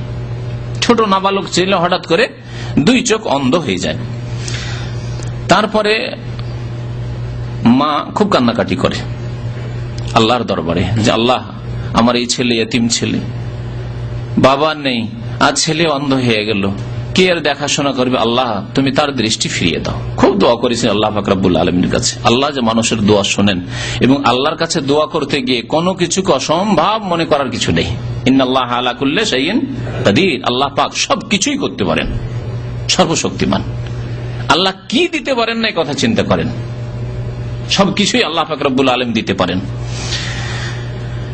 দোয়া খুব করতেন, রাত্রে উঠে তাহাজ্জুদ পড়ে যেই সময়গুলিতে দোয়া হয় দোয়া করতেন। একদিন হঠাৎ করে রাত্রে তার মা ঘুমিয়ে আছেন আর দেখছেন স্বপ্নে ইব্রাহিম খলিলুল্লাহ আলাইহিস সালাতু সালামকে। বলছেন ফারাআত উম্মুল খলিল আলাইহিস সালাম ফিল মানাম, স্বপ্নে দেখছেন যে ইব্রাহিম আলাইহিস সালাতু সালাম হাজির হয়ে গেছেন সামনে। ফাকাল আল্লাহ, এসে বলছেন ইব্রাহিম খলিলুল্লাহ, আল্লাহর শ্রেষ্ঠ রাসূল, যত আম্বে এবং রসুল রয়েছেন তাদের মধ্যে শ্রেষ্ঠ রসুল মোহাম্মদুর রাসূলুল্লাহ সাল্লাল্লাহু আলাইহি ওয়াসাল্লাম, এবং তারপরেই তার সাথেই ইব্রাহিম খলিলুল্লাহ। জি, তো ইব্রাহিম আলাইহিস সালামকে স্বপ্ন দেখছেন যে তিনি এসে বলছেন সেই মহিলাকে, অর্থাৎ ইমাম বুখারী রাহমাতুল্লাহির মা, তাকে ইয়া হাযিহি, হে মহিলা, কাদ রাদ্দাল্লাহু আলা ইবনাকি বাসারাহু বিকাসরাতি দুআইকি, আল্লাহ পাক তোমার ছেলের দৃষ্টি শক্তি ফিরিয়ে দিয়েছেন তোমার অধিক দোয়ার কারণে। বিকাসরাতে দুআইকে, তোমার খুব বেশি বেশি দোয়ার কারণে আল্লাহ পাক তোমার ছেলের দৃষ্টিশক্তি ফিরিয়ে দিয়েছেন। ফাসবাহা, রাত্রে স্বপ্ন দেখলেন, সকাল হলো, সকাল হতেই ছেলের ঘুম ভেঙেছে। ওয়াকাদ রাদ্দাল্লাহু আলাইহি বাসারাহু, সকালে দেখছেন যে ছেলে সুন্দর দেখছে, সুন্দর দৃষ্টিশক্তি ফিরে এসেছে। আল্লাহু আকবার। ইমাম বুখারী রাহমাতুল্লাহ আলাইহি সম্পর্কে বলছিলাম যে তার লালন পালন হয়েছে হালাল রিজিক দিয়ে। মায়ের যে দুধ খেয়েছেন হালাল, সেটাও হারাম হতে পারে, হতে পারে নাকি? আপনার স্ত্রীকে যদি আপনি হারাম পরান, হারাম খাওয়ান, হারাম অলংকার দেন, হ্যাঁ, আর তারপরে আপনার বাচ্চা দুধ খাচ্ছে আপনার স্ত্রী, তাহলে হারাম দুধ খায় না? কারণ আপনার স্ত্রী হারাম পরে, হারাম খায়, হারাম ঘুমায়, হারাম বিল্ডিং, হারাম পয়সার বিল্ডিং, সুদের বিল্ডিং, ঘুষের বিল্ডিং, চুরি করা পয়সা, হারাম এখানে ফিল্ম টিলিম এই করে ওই স্ক্রাবের হালা, চুরি করা লোহা ইত্যাদি সব ব্যবসা করে টাকা পয়সা পাঠিয়ে যদি ঘর বাড়ি তৈরি করেন, সেখানে ঘুমায় আরামে আপনার স্ত্রী, তাহলে আপনার ছেলে যে স্তন্য পান করছে আপনার স্ত্রীর, তো তা তো হারাম খাচ্ছে, হারাম দেওয়া হচ্ছে। হারামের কুপ্রভাব রয়েছে, হারাম ভক্ষণের, হারাম রিজিকের কুপ্রভাব রয়েছে, আর হালাল রিজিকের বরকত রয়েছে, হালাল রিজিকের বরকত রয়েছে। তার জীবনী সম্পর্কে যারা তার জীবনী লিখেছে বলছে ওয়াকাদ রুব্বিয়া বিল হালালিত তাইয়্যিব, তার লালন পালন হয়েছে হালাল পাক রিজিক দ্বারা। তার মা হালাল খেয়েছেন, তার বাবাও হালাল খেয়েছেন, জন্ম হয়েছে। তারপরে শুরু থেকে শুরু করেন তার একটু আগে গিয়ে যে এই যে বীর্য, যে বীর্য থেকে প্রত্যেক মানুষ তৈরি হয়েছেন আদম আলাইহিস সালামের পরে, হাওয়া আলাইহিস সালামের পরে আল্লাহ পাক এই নিজাম তৈরি করেছেন। প্রত্যেকে এই নুতফা থেকে, বীর্য থেকে তৈরি হয়েছেন। যেই ব্যক্তি হারাম খাবে, তারপরে বীর্য তৈরি হবে, বীর্য যাবে, তারপরে গর্ভধারণ করবে তার স্ত্রী, এখান থেকেই তো হারাম শুরু হইল। হারাম খেয়ে দিয়ে স্বামী স্ত্রী মিলন হইল, তাহলে সেখান থেকে তো হারাম শুরু হইল। আল্লাহ পাক রব্বুল আলামিন মায়ের পেটে যখন বাচ্চা থাকে, গর্ভে থাকে, তখন বাচ্চার জন্য কি রিজিক রেখেছেন? রক্ত। এই যে মাসিক বন্ধ হয়ে যায়, মাসিক রক্ত তখন নাড়ি দিয়ে যাচ্ছে, যায় না? নাড়ি কাটে না বাচ্চা হয় তখন, নাড়ি কাটে কি জন্য? নাড়ি দিয়ে খাবার যাচ্ছিল, ও মায়ের পেট থেকে মাসিকটা, আর মাসিকটা বেরিয়ে না এসে মাসিক বন্ধ হয়ে গেছে, ওই নাড়ি দিয়ে তখন বাচ্চার খাবার যেতে লেগেছে। প্রত্যেকের খাবার হয়েছে 10 মাস ধরে, 9 মাস 10 মাস ধরে, যতদিন মায়ের পেটে আমরা থেকেছি, তাই না? তাহলে ওই মা যদি হারাম খায়, তাহলে সেখান থেকে ওই যে মাসিক রক্ত যাচ্ছে সেটাও তো হারাম খেয়ে, হারাম থেকে তৈরি হয়ে যাচ্ছে। এখান থেকেই তো হারাম শুরু হয়ে গেল, এর কুপ্রভাব শুরু হয়ে যাবে। তখন যতই আল্লাহর কাছে দোয়া কর, রব্বি হাবলি মিনাস সালিহিন, রব্বি হাবলি মিনাস সালিহিন, রব্বি হাবলি মিন লাদুনকা যুররিয়াতান তাইয়্যিবা ইন্নাকা সামিউদ দুআ, দোয়া করছেন রব্বানা হাব লানা মিন আজওয়াজিনা ওয়া যুররিয়াতিনা কুররাতা আয়ুনি ওয়াজআলনা লিল মুত্তাকিনা ইমামা। কিন্তু আপনি নিজে হারাম খেয়েছেন, বীর্য হারাম তৈরি হয়েছে, হারাম খেয়ে তৈরি হয়েছে, নিজের স্ত্রীকে আপনি হারাম খাওয়িয়েছেন, হারাম পরিয়েছেন, ওই মাসিক ঋতু তৈরি হয়েছে যেটা বাচ্চার খাদ্য হয়েছে পেটে 10 মাস ধরে, তা হারাম হয়ে তৈরি হয়েছে। তারপরে দুনিয়াতে আসলো, তখন বেবি ভিডু কিনলেন, তাও হারাম, আপনার স্ত্রীকে হারাম খাওয়াচ্ছেন, তাহলে তো হারাম, এখান থেকে হারাম শুরু হয়ে গেছে। এখান থেকে শুরু করবেন চিন্তার কথা। এমন না যে এখন তো আমার বিয়ে শাদী হয়নি, এখন তো আমার ছেলে মেয়ে হয়নি, আচ্ছা ছেলে মেয়ে হবে তখন সতর্ক সাবধান হয়ে যাব, তখন তওবা করে নেবো, বাচ্চাকে হারাম খাওয়াবো না। না, তার আগে আপনার রক্ত মাংস তৈরি হয়েছে, তা থেকে তো বীর্য তৈরি হবে। বিয়ের আগে থেকে চিন্তা করেন যে আপনার যদি এগুলি হারাম থেকে তৈরি হয়ে থাকে, আপনার বাচ্চাটা কোথা থেকে জন্মাবে? হারাম থেকে জন্মাবে। চিন্তার বিষয় রয়েছে। আমাদেরকে শিকড় থেকে চিন্তা করতে হবে যে শুরু থেকে শেষ পর্যন্ত আমাদের রিজিকে, আমাদের ছেলে মেয়েদের রিজিকে আমাদের জানা মতে যাতে হারাম না থাকে, জানা মতে জেনে শুনে যাতে করে হারাম না থাকে। অজান্তে কেউ কিছু দিয়ে দিল, কেউ চুরি করা জিনিস হাদিয়ে দিয়ে দিল, কেউ দাওয়াত দিল হারাম সুদের টাকা দিয়ে, ঘুষের টাকা দিয়ে, আমি জানি না কি খাওয়ালো, সেটা আলাদা কথা, আপনার জানা নেই। কিন্তু জেনে শুনে আপনার পেটে হারাম রিজিক যাবে, আপনার ছেলে মেয়েদের স্ত্রীর হারাম রিজিক যাবে, খবরদার এই যেন একজন মুসলিমের জীবনে না হয়, কারণ পরিণাম খারাপ, পরিণাম ভালো নাই। আর যদি হালাল রিজিক দিয়ে আপনার রক্ত মাংস তৈরি হয়, আপনার স্ত্রীর রক্ত মাংস তৈরি হয়, ছেলে মেয়ের রক্ত মাংস তৈরি হয়, তাহলে তার বরকত রয়েছে। সেই বরকত ইমাম বুখারী রাহমাতুল্লাহ আলাইহির জীবনে দেখা গেছে। তার পিতা ইমাম বুখারী রাহমাতুল্লাহ আলাইহির পিতা ইসমাইলের যখন ইন্তেকাল হয় রাহমাতুল্লাহি আলাইহিম আজমাইন, যখন ইন্তেকাল হয় তখন তিনি বলেছিলেন একটি কথা যা ইমাম বুখারী রাহমাতুল্লাহ জীবনীতে উল্লেখ করা হয়েছে, লা আ'লামু ফি জামি'i মালি দিরহামান মিন শুবহা। আমার যত ধন সম্পদ, পরিত্যক্ত ধন ছেড়ে যাচ্ছি মৃত্যুর পূর্ব মুহূর্তে, আমি যেসব ধন সম্পদ দিরহাম ছেড়ে যাচ্ছি, একটি টাকাও, একটি রৌপ্য মুদ্রাও, দিরহামও আমার হারাম তো দূরের কথা, শুভা সন্দেহ থেকেও নেই। অনেক সময় হারাম তো নয়, কিন্তু সন্দেহ আছে, জানি না হালাল কিনা, হালাল হইতেও পারে আবার নাও হইতে পারে, ঠিক না? এইরকমও নয়। কি বলছেন? লা আলাম, আমি জানি না, ফি জামিয়ে মালি, আমার যে ধন সম্পদ যা কিছু রয়েছে তাতে দিরহামান মিন শুভহা, একটি দিরহামও সন্দেহর নেই, সন্দেহ মুক্ত, হারাম মুক্ত, সন্দেহ মুক্ত, হালাল একবারে 100%। হালাল আর হালাল, হালাল ছাড়া কোন হারাম 1 পয়সা আমি আমার স্ত্রী ছেলে মেয়েদের জন্য ছেড়ে যাই না। ইমাম বুখারী রাহমাতুল্লাহ আলাইহি দ্বীনের শিক্ষা, হাদিস মুখস্থ করা, মুহাদ্দিসিনদের কাছে গিয়ে হাদিস শোনা কখন শুরু করলেন? আমরা ছেলে মেয়েদেরকে বড় হয়ে যায় পড়াশোনা করাই না, বড় হয়ে যায় পড়াশোনা করেন। আর আজকাল পড়াশোনার যুগ হলো, পড়াশোনা কোথায় করায়? 3 বছর 4 বছর বয়সে কেজি স্কুলে ইংলিশ যাতে বলতে পারে, অনার্গল আমার ছেলে ইংলিশ বলতে পারে। আমার ছেলে 8 বছর বয়স হয়নি, 9 বছর বয়স হয়নি, থ্রোলি ইংলিশ বলে। এগুলি হচ্ছে আজকাল গৌরবের বিষয় এক শ্রেণীর মুসলিমদের। দিন সম্পর্কে 18 বছর, 20 বছর, 25 বছর বয়স হয়ে গেছে, নামাজ পড়ার শুরু থেকে শেষ পর্যন্ত সুন্নতি তরিকাই জানে না, দোয়া সূরা মুখস্থ নেই। বাস্তব প্রমাণ আমরা মানুষের কাছে গেলে জিজ্ঞাসা করলে বুঝতে পারি। 25 বছর, 30 বছর, 40 বছর বয়স হয়ে গেছে, আত্মায়াত মুখস্থ নেই, দুরূদ মুখস্থ নেই, নামাজের নিয়ম কানুন জানেন না। যারাও নামাজ পড়েন তাদের অধিকাংশ ভুল দিয়ে শুরু করেন একাধিক, আর ভুল দিয়ে শেষ করেন। যারা নিজের নামাজটাই ঠিক করতে পারলো না, তারা বাকি জীবন কি ঠিক করবে? ইমাম বুখারী রাহমাতুল্লাহ আলাইহি ইলম হাসিল করা কখন শুরু করেছেন? ইলম শেখার একটা সময় আছে, আমল করার সময় একবারে শেষ মুহূর্ত পর্যন্ত আছে, কিন্তু ইলম শেখা সবসময় হয় না। দেখেন আজকাল যে ভাইরা এখানে আছেন, 25 বছর, 30 বছর, 40 বছর বয়স হয়ে গেছে, অনেকে অত্যন্ত আগ্রহী, বারবার মুখস্থ করেছেন, ভুলে যাচ্ছেন, ঠিক না? মুখস্থ করতেই পারেন না প্রথম কথা, আর কোন রকম মুখস্থ করলে 1 দিন 2 দিন হয় না, আবার ব্রেন থেকে নেমে গেছে, আউট হয়ে গেছে। কিন্তু ছোটকালের মুখস্থ কোনদিন ভুলার নাই। যে ইমামের পিছনে শুনে শুনে যেসব সূরা আয়াত মুখস্থ হয়েছে তা আজ পর্যন্ত ভুলেনি, কিন্তু বড় হে সাবালকে যেসব মুখস্থ করেছি, আল্লাহ হেফাজত করে, কত কি যে ভুলে যাচ্ছি, তাই না? তো ইমাম বুখারী রাহমাতুল্লাহ আলাইহি ইলম হাসিল করা শুরু করেছে। বাদা হিফজাল হাদিস ওয়া কানা উমরুহু 10 সিনিন, 10 বছর বয়সে হাদিস মুখস্থ করা শুরু করেছেন। কোরআন মুখস্থ নয়, কোরআন তার আগেই মুখস্থ হয়ে গেছে। কোরআনের হাফেজ 10 বছরের আগেই হয়ে গেছেন, 10 বছর বয়সে এখন হাদিস হেফজ করা শুরু করেছেন। আর আমাদের দেশে দেওবন্দি মাদ্রাসা, বেরেলভি মাদ্রাসা, কওমি মাদ্রাসা, আলিয়া মাদ্রাসা, অবস্থা শুনবেন, অবস্থা হাদিস কখন পড়ায়? দাওরা হাদিস ফারেক হবে তার 1 বছর আগে প্রথম হাদিস পড়ায় মিশকাত।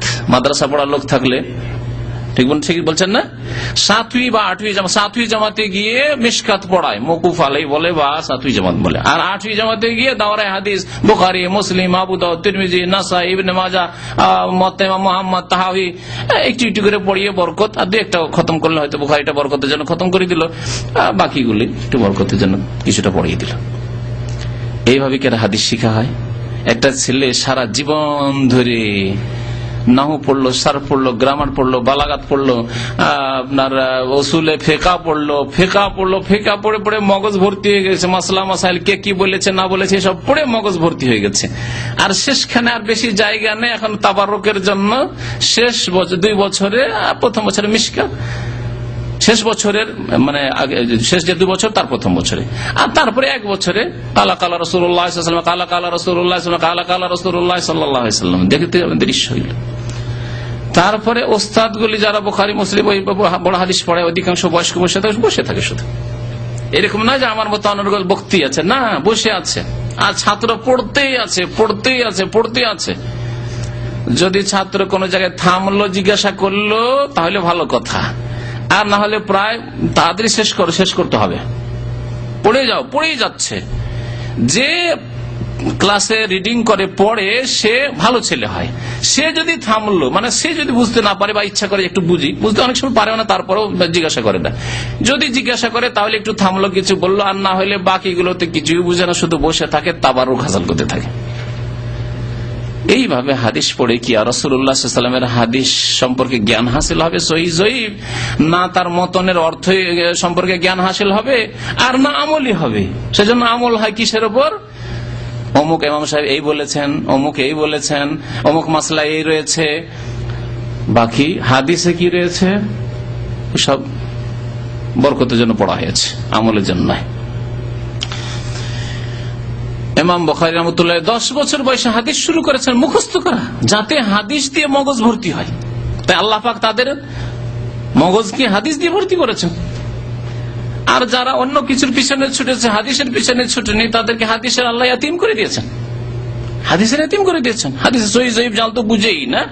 আর হাদিসের মতন কিছু বুঝলো, যদি তাদের ভালো হলো তো কিছু বুঝলো, তারপরে হাদিসের আমল করা নেই। হাদিসকে কেমন করে তাউইল করে, তার অর্থ বাঁকা করে নিজের মাযহাবের দিকে নিয়ে যেতে হবে। না, বুখারীতে থাকলে কি হবে, আমাদের দলিল অমুক কিতাবে আছে, এটি হচ্ছে তাদের তরিকা।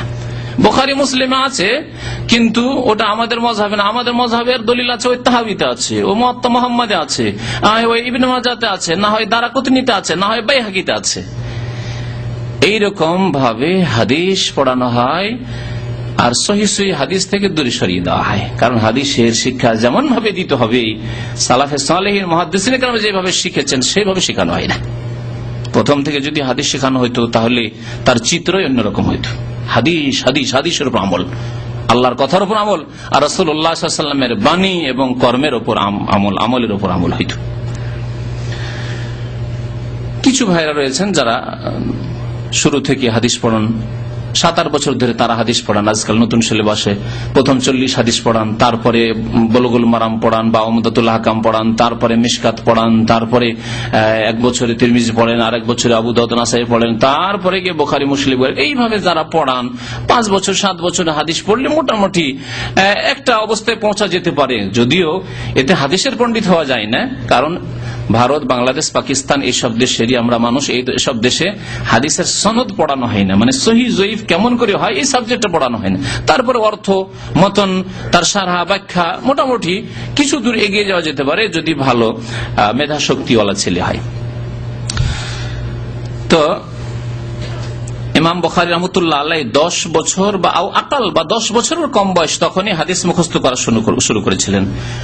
প্রথম সফর নিজের এলাকায় যে সব হাদিসের পণ্ডিতরা ছিলেন বোখারার আশেপাশে, ওখান থেকে শিখা হয়ে গেছে, এখন দূরে যেতে হবে। আমরা যখন মাদ্রাসায় পড়াশোনা করেছি ওই রকম করেছি। আমার মনে পড়ছে 1974-75 কথা, 71 পরে 1974-75 মামার বাড়ি পড়াশোনা করতাম থেকে মাদ্রাসায়, ওই 2-3 পর্যন্ত ছোট মাদ্রাসা, ওখানে মামার বাড়ি থাকি, খেলাধুলা করি আর পড়ি। ওখানে তো আর কেউ কিছু বলার নেই, আব্বারও খোঁজ খবর নেই। তারপরে আব্বা জানবি কি করে, মামারা তো বলবে না, কারণ জানে যে বললে তো অসুবিধা। তো ওখানে থেকে কোন রকম খেলাধুলা করে পড়লাম। তারপরে যেতে হবে, বয়স তখন 12 বছর 13 বছর, সাহস হয় না বিদেশে যাওয়ার। এখন লজিং খেতে হবে আর অপরের বাড়ি মাদ্রাসার বোর্ডিং এ থাকতে হবে, ওখানে কেউ চেনার পরিচয় নেই। 12-13 বছর বয়সে বড়ই চিন্তার বিষয়, কেমন করে যাব। কিন্তু যেতে বাধ্য হইলাম। এখন এখানকার পড়া শেষ, যেতে হবে। গিয়ে রাত্রে উঠে কান্না করতাম। রাত্রি 11টা 12টা 1টায় সবাই ছাত্ররা শুয়ে আছে, আর ঘুম ভেঙে যেত, কান্না করতাম। মায়ের কথা মনে পড়তো, বাবার কথা মনে পড়তো, বাড়ির কথা মনে পড়তো, কোথায় শুয়ে আছি, কান্না করতাম। মনে আছে ওই জীবন 75-76 ঘটনা। তো বিদেশে না গেলে কোরআন এবং হাদিসের শিক্ষা হয় না, বাড়িতে থেকে শিক্ষা হবে না। আপনার এমন গ্রামে বাড়ি, সেখানে হয়তো বড় মাদ্রাসা ইসলামিক প্রতিষ্ঠান নেই, সহি শিক্ষা নেই, ভেজালা শিক্ষা রয়েছে। তাহলে সহি শিক্ষার জন্য দূরে সফর করতে হবে। ইমাম বুখারী রাহমাতুল্লাহ আলাইহি 210 হিজরিতে প্রথম সফর শুরু করলেন দূর দূরান্তের হাদিস তলব করার জন্য, হাদিস শিখার জন্য। তখনকার যুগে মাদ্রাসায় বসে হাদিস শিখা হয়তো আজকালকার জামানার মতো না যে একটা মাদ্রাসায় চলে গেছি, ক্লাস হচ্ছে, 6টা 7টা 8টা সাবজেক্ট আছে, বিভিন্ন ওস্তাদ আছে, পড়াচ্ছেন, একই জায়গায় বসে আরামে খাচ্ছি, জাগিরে খাচ্ছি, লজিং এ অথবা বোর্ডিং এ খাচ্ছি। না, এরকম ছিল না। কিরকম নিয়ম ছিল তাহলে?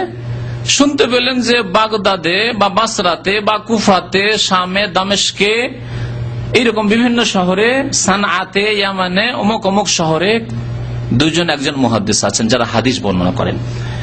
আর তাদের বাড়িতে গিয়ে বা মসজিদে গিয়ে উঠতে হবে, তাদের সাথে সাক্ষাৎ করতে হবে, কলম নিয়ে আর কালির দত নিয়ে। আজকালকার জামানার কলম না, কালির দতওয়ালা কলম দেখেছেন না, ডুবিয়ে লেখা। হ্যাঁ, লিখেছি, আমরা লিখেছি ছোট কালে। কালির দতে ডুবাবেন আর লিখবেন, কঞ্চির কলম, এইসব নিয়ে প্রস্তুত। আর কাগজ নিয়ে, যদি কাগজের যুগ থাকে তাহলে। কাগজের যুগ না হলে হারুন রশিদ রহমতুল্লাহ আলাইহি বাদশার জামানায় মনে হয় প্রথম কাগজ হয়েছে, তার আগে কাগজ ছিল না। হ্যাঁ, পাতায়, পাথরে, হ্যাঁ, এইভাবে বিভিন্ন কিছুতে, গাছের ছালে, বাকলে, এসব লিখা হইতো। চামড়ায় লিখা হইতো। নবী করিম সাল্লাল্লাহু আলাইহি ওয়াসাল্লামের অনেক চিঠি, পাণ্ডুলিপি চামড়ায় রয়েছে। চামড়াকে শোধন করে, পাক করে, তাতে শুকিয়ে, তাতে লিখা হইতো। তো এইভাবে কত কষ্ট করে তারা হাদিস লিখেছেন। এবং মাদ্রাসায় নেই, মসজিদে গেছেন, যে অমুক মসজিদে নামাজ পড়েন একজন মুহাদ্দিস বা হাদিসের বর্ণনাকারী, ওখানে গিয়েছেন, তার কাছ থেকে হাদিস লিখেছেন। এইভাবে তিনি সফর শুরু করেছেন। 210 হিজরিতে দূর দূরান্তের সফর শুরু করেছেন। জন্ম কত সালে বললাম? 194, 210। তাহলে 16 বছর বয়সে দূর দূরান্তের সফর। কোথায়? উজবেকিস্তানে বাড়ি, সফর করে চলে এসেছেন বাগদাদ। হ্যাঁ, 2000, 3000, 4000 কিলোমিটার দূরে শাম দেশে চলে গেছেন, চলে এসেছেন মক্কা মদিনা সফর করে।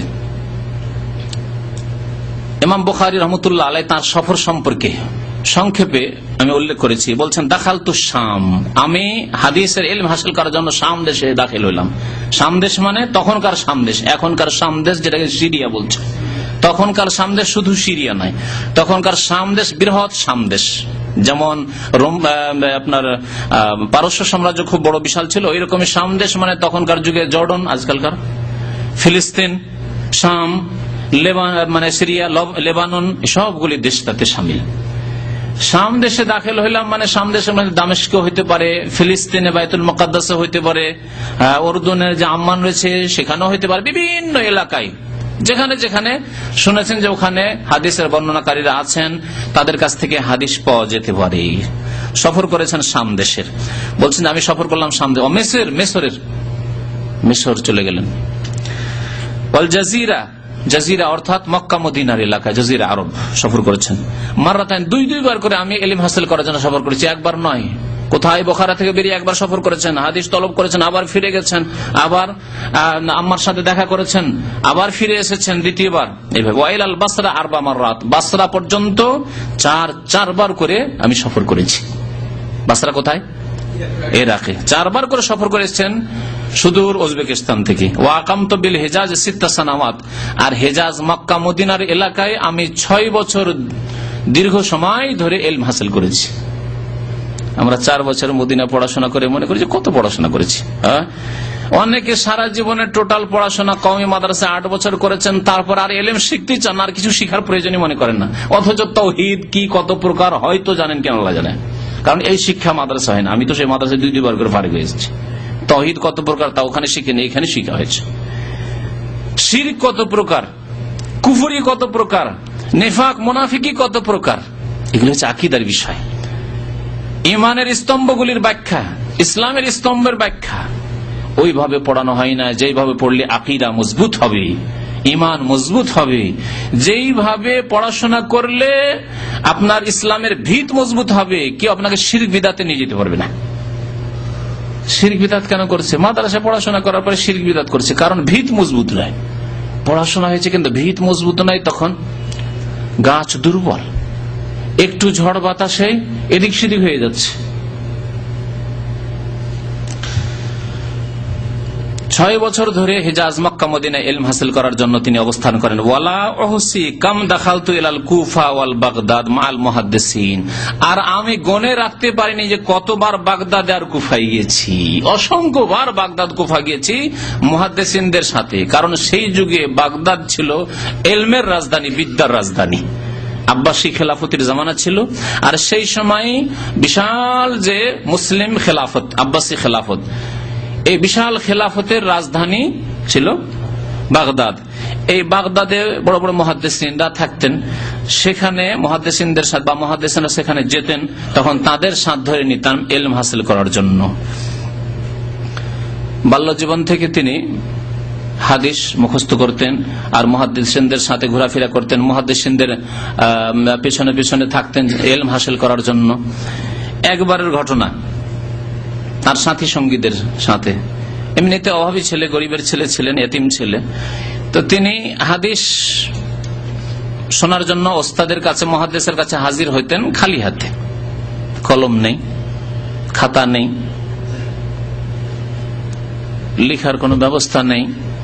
আর অন্য অন্যরা হাদিস শুনছে, লিখছে, তাহলে সাথী সঙ্গীরা কি করতে পারে চিন্তা করুন দেখি, ঠাট্টা মজা করবে না?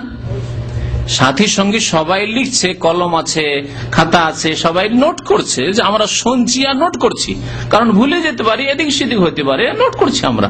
আর তুমি কি কাজে আসছো? খাতা নেই, কলম নেই, কিছু নেই, বসে থাকো, তুমি কি করবে? তুমি যাবে এখান থেকে, আবার ভুলে যাবে, শোনা না শোনা সমান হয়ে যাবে তোমার। তো সাথী সঙ্গীরা ঠাট্টা মজা করতো সবাই তাকে নিয়ে, কাজ আছে, খামাখাতে এসে বসে থাকো, আবার চলে যাও, কিছু লিখো না, কিছুই করো না, ঠাট্টা মজাক করে। একদিন তিনি বললেন যে তোমরা খুব আমাকে ঠাট্টা মজাক করে বিরক্ত করলে, নিয়ে আসো তোমাদের খাতা, কি কি লিখেছো তোমরা।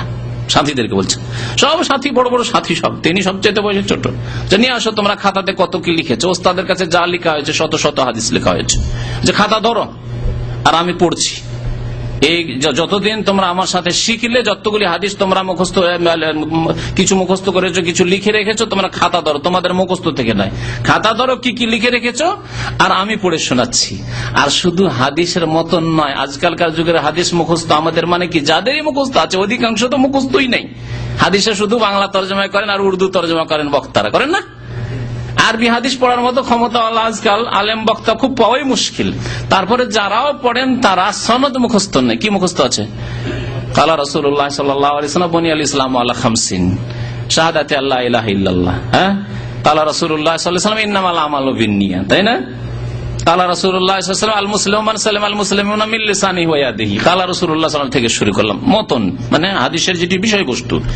আর হাদিসের সিলসিলা সনদ, প্রথম কথা এর বর্ণনাকারী কে, যে হাদিস, 3টি হাদিস বললাম, বর্ণনাকারী কে যদি জিজ্ঞাসা করা হয় মহা মুশকিল। সাহাবী বর্ণনাকারী, তারপর এর নামে শুধু সনদ না, সাহাবী থেকে শুনলেন কোন তাবেঈ, কয়জন তাবেঈ, আবার তাবেঈ থেকে কে বর্ণনা করেছেন, অন্য ছোট তাবেঈ না তাবা তাবেঈ, তাবা তাবেঈ থেকে কে বর্ণনা করেছেন, তারপর ইমাম বুখারী পর্যন্ত এই হাদিস কি করে পৌঁছিল, বা ইমাম মুসলিম পর্যন্ত কি করে পৌঁছিল, সিলসিলা সনদ, সূত্র পরস্পর। ইমাম বুখারী তো সরাসরি আল্লাহ নবীর কাছে শুনেনি, আর সাহাবীর কাছেও শুনেনি, সেই জামানা পাননি, 194 পরে জন্ম, হিজরতের 194 বছর পরে, তার মানে রাসূলুল্লাহ সাল্লাল্লাহু আলাইহি ওয়াসাল্লামের ইন্তেকালের 184 বছরে, 184 আল্লাহ নবী সাল্লাল্লাহু আলাইহি ওয়াসাল্লামের ইন্তেকালের 184 বছর পরে তার জন্মই হচ্ছে।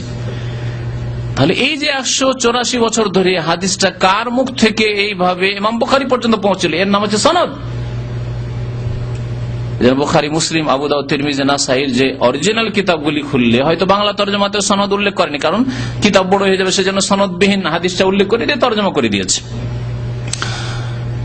কাল হাদাসানা ফুলানুন, ইমাম বুখারী বলছেন আমাকে হাদিস শুনিয়েছেন আমার ওস্তাদ অমুক, আমার ওস্তাদকে শুনিয়েছেন তার ওস্তাদ অমুক, তার ওস্তাদকে তার শুনিয়েছেন তার ওস্তাদ অমুক, এই করে তাবেই শুনেছেন, তাবেই শুনেছেন সাহাবী থেকে, সাহাবী অমুক সাহাবী শুনেছেন রাসূলুল্লাহ সাল্লাল্লাহু আলাইহি ওয়াসাল্লাম থেকে। এর নাম হচ্ছে সনদ। সনদ সহ তারা মুখস্থ করতেন, সনদ সহ মুখস্থ। সনদের নাম মুখস্থ করা অত সহজ?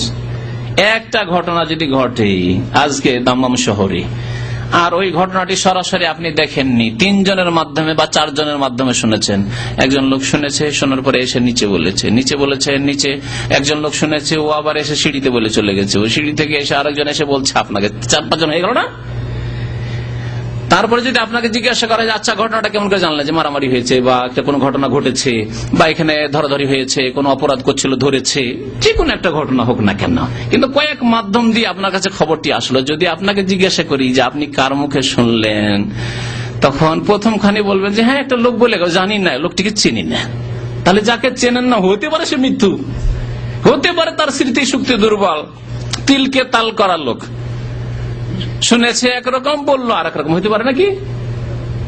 মরিচ মশলা দিয়ে একটু সাজিয়ে সুজিয়ে বাড়াবাড়ি করে বললো, বা বুঝতেই পারল না ঠিকভাবে, উল্টো পাল্টা করে বললো, মেলা রকম হইতে পারে। এইভাবে হাদিস জয়ীফ আর জাল হয়েছে।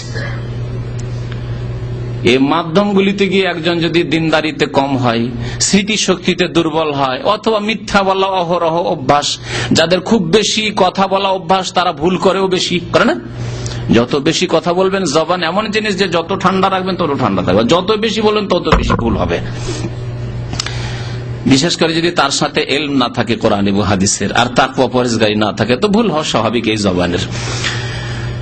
তো এইখানে যদি আপনাকে জিজ্ঞাসা করা হয় যে আপনি ঠিক আছে, একজনের মনে আছে আপনাকে শোনালো অমুক, ও আবার কাছ থেকে শুনলো, ভাই জানি না, অথবা আরেকজন লোক নাম কি বলতে কি বলে ফেললেন আপনি, এখানে 3 জনের মধ্যে গোলমাল করে ফেললেন।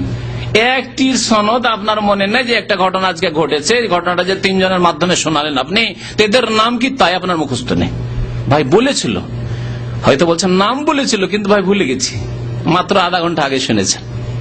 নাম বলেছিল, কার কাছ থেকে ও শুনলো, ও আবার কার কাছ থেকে শুনলো, 3-4 জনের নাম বলেছিল, কিন্তু আমি সবার নাম ভুলে গেছি। আমাদের অবস্থা এরকম নয়?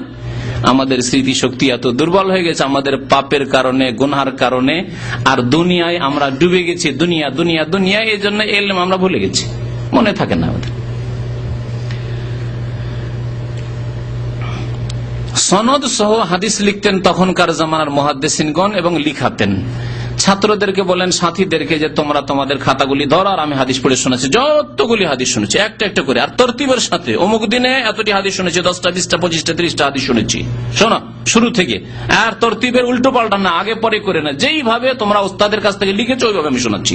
কাল হাদাসানা ফুলান আন ফুলানিন আন ফুলানিন আন ফুলানিন আন আবি হুরায়রা আন রাসূলিল্লাহ সাল্লাল্লাহু আলাইহি ওয়াসাল্লাম, শোনানো হইল। এইভাবে এক এক করে সমস্ত হাদিসগুলি তারা খাতা ধরে আছে এরকম করে, হ্যাঁ, আর তিনি সব হাদিসগুলি শুনিয়ে দিলেন। আশ্চর্য হয়ে গেল সাথী সঙ্গীরা, আরে এই মোহাম্মদকে তো আমরা ঠাট্টা মজা করতাম, একে তো আমরা হেয় প্রতিপন্ন করতাম, পাগল বলতাম, যে খাতা নেই, কালি নেই, কলম নেই, আর ওস্তাদের সামনে বসে কি করছো ভুলে যাবে, সব মুখস্থ আছে, আর আমাদের তো কিছুই তেমন মুখস্থ নেই, সব খাতায় আছে, বাড়ি গিয়ে কখন মুখস্থ করবো এই চিন্তা করছি আমরা। আল্লাহু আকবার। এই জন্য ইমাম বুখারী রাহমাতুল্লাহ আলাইহি সম্পর্কে মুহাদ্দিসরা মন্তব্য করতে গিয়ে বলেছেন যে ইন্নামা খুলিকা লিল হাদিস, তাকে আল্লাহ পাক সৃষ্টি করেছেন হাদিসের খেদমতের জন্য, হাদিসের জন্য সৃষ্টি করেছেন আল্লাহ পাক রব্বুল আলামিন স্পেশালি।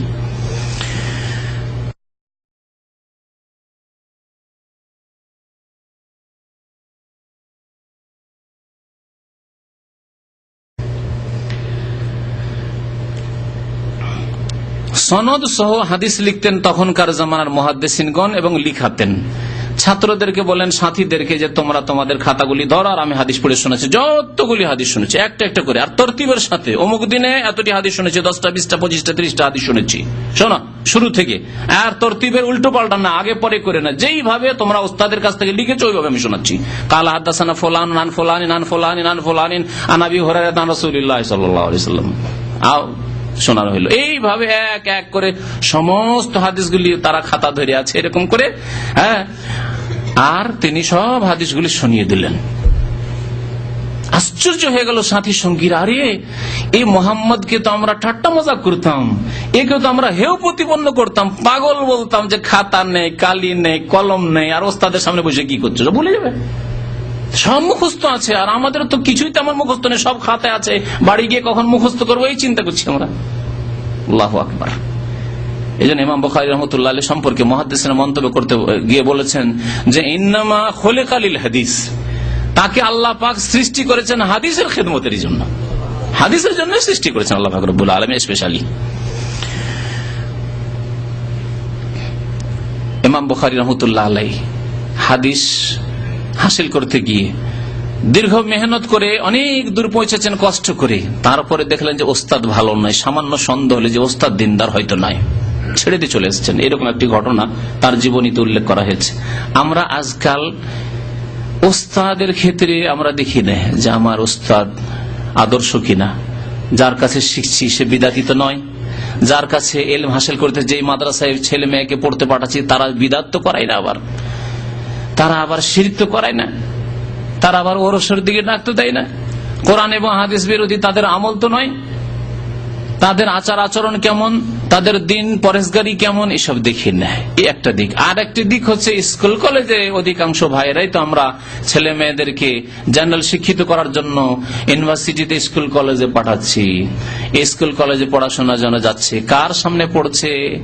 এমন ওস্তাদের কাছে পড়াশোনা করছে, বাংলায় MA, ইংরেজিতে MA, একক তো নামাজ নেই, আল্লাহর নাম নেই। হ্যাঁ, আল্লাহর নাম আসলেও কোন ক্ষেত্রে আসলে আল্লাহর নাম ওইভাবে আসে, একজন মুমিনের যেমন আল্লাহর নাম উল্লেখ করবে সেইভাবে নয়।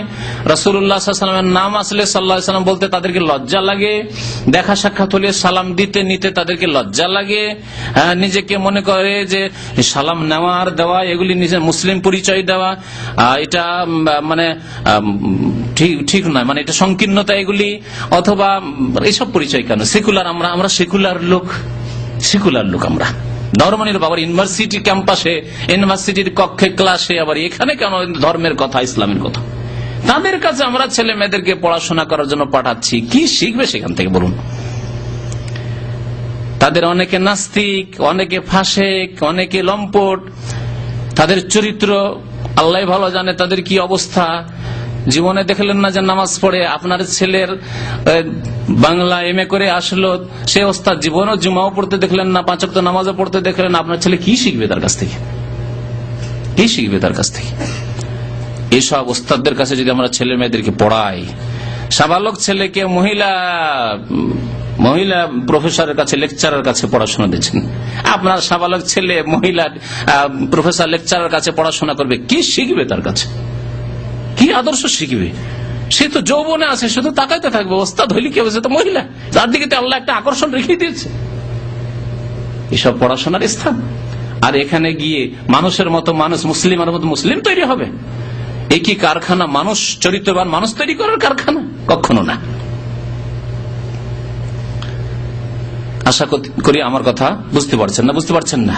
আমাদেরকে কোনখানে ছেলে মেয়েদেরকে মানুষ করতে হবে, কোন ওস্তাদের কাছে মানুষ করতে হবে, যাতে করে আদর্শ ছেলে আদর্শ ওস্তাদকে দেখে আদর্শ শিখে, তাহলে আদর্শ হইতে পারবে, না হলে বাঁকা হয়ে যাবে, না হলে কচি ছেলে বাঁকা হয়ে যাবে, বক্র পথ অবলম্বন করবে। ইমাম বুখারী রাহমাতুল্লাহ আলাইহির জীবনের কথা বলছিলাম, যে তিনি একবার শুনতে পেয়েছেন যে সুদূর কোন শহরে এক ওস্তাদ আছেন, হাদিসের বর্ণনাকারী, তার কাছে কিছু হাদিস আছে।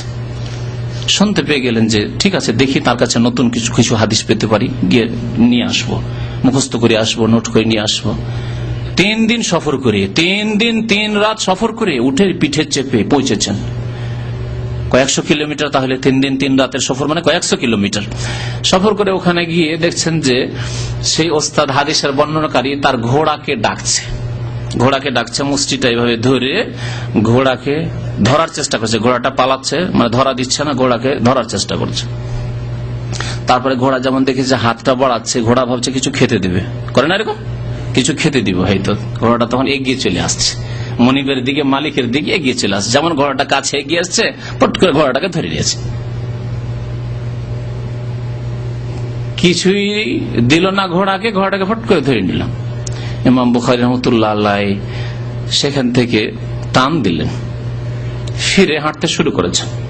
কি ব্যাপার, কি ব্যাপার, আপনি আসছিলেন আবার চলে গেলেন কেন? যে আপনার কাছে আসছিলাম, কিন্তু দেখলাম যে আমার প্রয়োজন মিটে গেছে। আপনার কাছে এসেছিলাম 3 দিন সফর করে, কিন্তু আমার প্রয়োজন শেষ হয়ে গেছে, সেই জন্য ফিরে যাচ্ছি। কি ব্যাপার, কেন কেন কেন অসন্তুষ্ট হলেন? অসন্তুষ্ট কিছু নয়, তবে দেখলাম যে আপনি ঘোড়াকে ধোঁকা দিলেন। যখন ঘোড়াকে আপনি ধোঁকা দিতে পারেন, তো আমার মতো মোহাম্মদ বিন ইসমাইলকে অবশ্যই ধোঁকা দিতে পারেন। আমাকে জাল হাদিস শুনিয়ে দেবেন, আমাকে মিথ্যা কথা বলে দেবেন, হাদিস বলে আমাকে জয়ীব কথা শুনিয়ে দেবেন, ভিত্তিহীন কথা শুনিয়ে দেবেন। আমি রাসূলুল্লাহর হাদিস মনে করবো সাল্লাল্লাহু আলাইহি ওয়াসাল্লাম, আর আমিও আপনার মতো পথভ্রষ্ট হব। আপনার কাছে হাদিস নেওয়ার মতো আমার রাস্তা থেকে যায়নি, আপনি আস্থা হারিয়ে ফেলেছেন। আপনার কাছ থেকে হাদিস শেখার কোনো প্রয়োজন নেই। দেখলেন, ওস্তাদ হতে হবে সৎ, কমপক্ষে ফরজ ওয়াজিব আদায় করে, হারাম নাজায়েজ থেকে বেঁচে থাকে। একটা মাদ্রাসার চিত্র তুলে ধরছি। মাদ্রাসার বড় বড় ওস্তাদগুলি জর্দা দেওয়া পান খায়, দেখেছেন? মাদ্রাসায় গিয়ে বসবেন, আর মাদ্রাসায় যারা থেকেছেন তারা জানেন জর্দা ছাড়া পান খাবে না। আরে পানটাও কোন রকম যদি খান, সেটাও তো অপচয়, পয়সার অপচয়, লাভ তো কিছু নেই, পয়সার অপচয়, মুখ লাল করা শুধু। তারপরে সাদা যদি হইতো তাহলে হারামের ফতোয়া হয়তো দিতাম না, যদিও অপচয়, খানিকটা বেঁচে থাকাই উচিত। কিন্তু তার উপর জর্দা, যে জর্দা তৈরি হয় তামাক থেকে, যে তামাক হচ্ছে হারাম, সেই তামাক দেওয়া হয় সিগারেটে, সেই তামাক দেওয়া হয় বিড়িতে, সেই তামাক দেওয়া হয় হুক্কাতে, কলকিতে। সেজন্য হুক্কার আপনার বিড়ি সিগারেট ওগুলি হারাম হয়ে গেল, বা ওগুলি মাকরুহ হয়ে গেল। আর আপনি হুজুর শাইখুল হাদিস আর পানের বাটুয়া নিয়ে বসে আছেন, আর জর্দা ডিব্বা নিয়ে বসে আছেন, আর জর্দা ফুকাচ্ছেন, জিবাই ধরছেন, আবার কেউ কেউ খায়নি ঘুষে, চুন দিয়ে ঘুষে ঘুষে ঘুষছেন আর পড়াচ্ছেন। এইরকম অবস্থা দেখেছি মাদ্রাসায়। এদের কালা কালা রাসূলুল্লাহ সাল্লাল্লাহু আলাইহি ওয়াসাল্লাম হাদিস চলছে, ফেকার দার্স চলছে, আর ও মিয়াজি শাইখুল হাদিস বা শাইখুল ফেকা ঘুষছে ঘুষছে ঘুষে দিয়ে দিলাম। একজন আলেম ছিল, একটু লজ্জা করতেন যে হাদিস পড়াচ্ছি বা পড়াচ্ছি, কোরআন তাফসীর পড়াচ্ছি বা ফিকহ পড়াচ্ছি, কি করে দেবো? তো তিনি চাদরের তলা এরকম করে, রহমতুল্লাহ আল্লাহ যেন মাফ করে, তার চাদরের তলায় বদ অভ্যাস ছিল এই খাওয়া, এই হারাম জিনিস। আর আমাদের দেশের আলেমরা হারাম জিনিস এই জন্য খাচ্ছি, ও হারামই মনে করে না, ও মকরু মকরু করে খেয়েই যাচ্ছে। মকরু মানে খেতে হবে নাকি? মকরু মানে, আমি বলি এই জন্য ভাইদেরকে যে মকরু মানে যদি অপছন্দনীয়, ঠিক না? মকরু মানে অপছন্দনীয়। কার কাছে অপছন্দনীয়? আল্লাহর কাছে, রাসূলের কাছে। যদি আল্লাহ এবং তার রাসূলের কাছে অপছন্দনীয় হয়, তো আপনার কি করে ভক্ষণীয় হইতে পারে? আপনি কি করে খেতে পারেন? আপনাকে ছাড়তে হবে না? অবশ্যই, সেটি খাওয়ার জন্য নয়। তো লুকিয়ে এদিকে দিয়ে এরকম করে ধরে দিয়ে দিতেন মুখে, চাঁদের আড় করে। অদভ্যাস অনেক ওস্তাদের থেকেছে, ওস্তাদ থেকে প্রভাবিত হয় অনেকে। আলহামদুলিল্লাহ জীবনে জর্দা মুখে যায়নি, পানটাও হয় 25 বছর আগে ছেড়ে দিয়েছে আলহামদুলিল্লাহ, সেটা আল্লাহ পাক তৌফিক দিয়েছেন। সাদা পান ও মিষ্টি পান আমাদের দেশে খাওয়া অভ্যাস, মানে অনেকে বাধ্য করে খাওয়ার জন্য। মনে করে এই দেশে যেমন কোন মেহমান আসলে একটু গাহুয়া খেজুর দিতেই হবে, আর আমাদের দেশে একটা পানের খিলি দিতেই হবে। ইদানিং চাটা শুরু হলো, আগে তো চা ছিল না, তখন পান দিয়ে মেহমান বিদায়, হালকা মেহমান পান দিয়ে বিদায়। না, খবরদার না। আর জর্দা খবরদার দেবেন না আপনি। জর্দা মেহমান যদি জর্দা খাওয়া মেহমান হয় তবুও দেবেন না, যদি পান দিতেও হয়। আর যদি বলে জর্দা নেই, আমরা জর্দা রাখি না, কি বলবেন? জর্দা আমরা রাখি না, যদি আপনার প্রয়োজন হয় তো দোকানপাট আছে, খোঁজ করে না। আমার আব্বা যখন জন মজুর করতেন, তো আমাদের দেশের মজুরগুলি খাওয়া মজুর হইতো, তো খাওয়া মজুর খাওয়া দাওয়া তো দেওয়া হইতো। তারপরে আবার বিড়ি সিগারেট, আমরা ছোট ছোট বাচ্চা তখন নাবালক 12-13 বছরের, ওই জন মজুর গুলি বলতো যে বিড়ি সিগারেট নিয়ে আমরা তো বিড়ি খাই। আব্বাকে গিয়ে বলতাম, আমরা কি জানি, 10 বছরের ছেলে, বলতাম যাও ওই জন পাইট গুলিকে বলে দাও যে বিড়ি সিগারেট নাই, আমাদের বাড়িতে কাজ করলে বিড়ি সিগারেট ওসব পাওয়া যাবে না। বিড়ি সিগারেট বাদ দিয়ে খাবার খাবে, রুটি খাবে, ভাত খাবে, ওগুলো আছে, কিন্তু বিড়ি সিগারেট নাই। তো মেহমান আপনার বাড়ি আসবে আর জর্দা খোঁজ করবে, বিয়ের যে বরযাত্রী আমাদের দেশে আসে, কি করি তাদেরকে স্পেশাল তাদের জন্য জর্দা রাখা আছে। কেন হারাম? কেন জর্দা পেশ করবেন আপনি? হারাম দিয়ে আপ্যায়ন করবেন আপনি? জর্দা রাখবেন না, বিড়ি রাখবেন না, সিগারেট রাখবেন না, যার লাগবে কষ্ট করুক, তারপরে ওকে দোকান দেখিয়ে দিবেন, ওটাও কোনার জন্য সাহায্য করা হলে খুঁজে নেন, জানি না কোথায় দোকান টোকান আছে, খুঁজেন, একটু হয়রান হোক ভালো করে।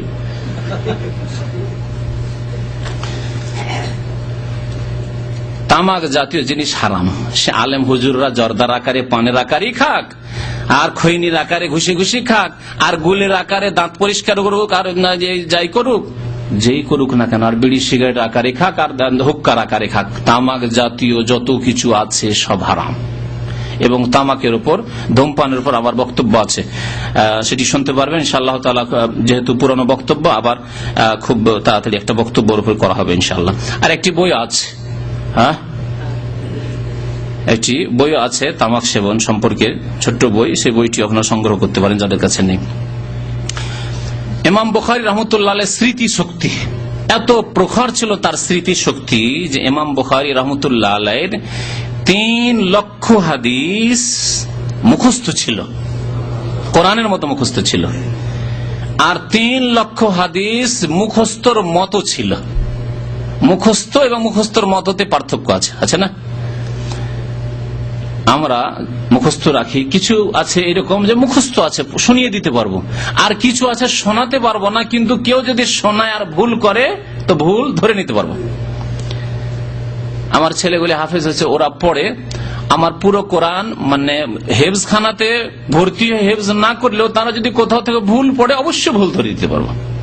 তারা ভুল করলে টের পাচ্ছে না কোথাও ভুল করছে, কিন্তু আমি অবশ্যই ধরে দিতে পারবো যে এই জায়গায় ভুল করছে, একটি কলমা শব্দ ছুটে যাচ্ছে, বা শব্দ অন্য শব্দে পাল্টিয়ে যাচ্ছে, অথবা কোনো বাক্য জুমলা ছুটে যাচ্ছে, বা আয়াত গ্যাপ হয়ে যাচ্ছে, অবশ্যই ধরে দিতে পারবো। এটা হচ্ছে কি হেফজের মতো, হেফজ নয় কিন্তু হেফজের মতো, মুখস্থের মতো।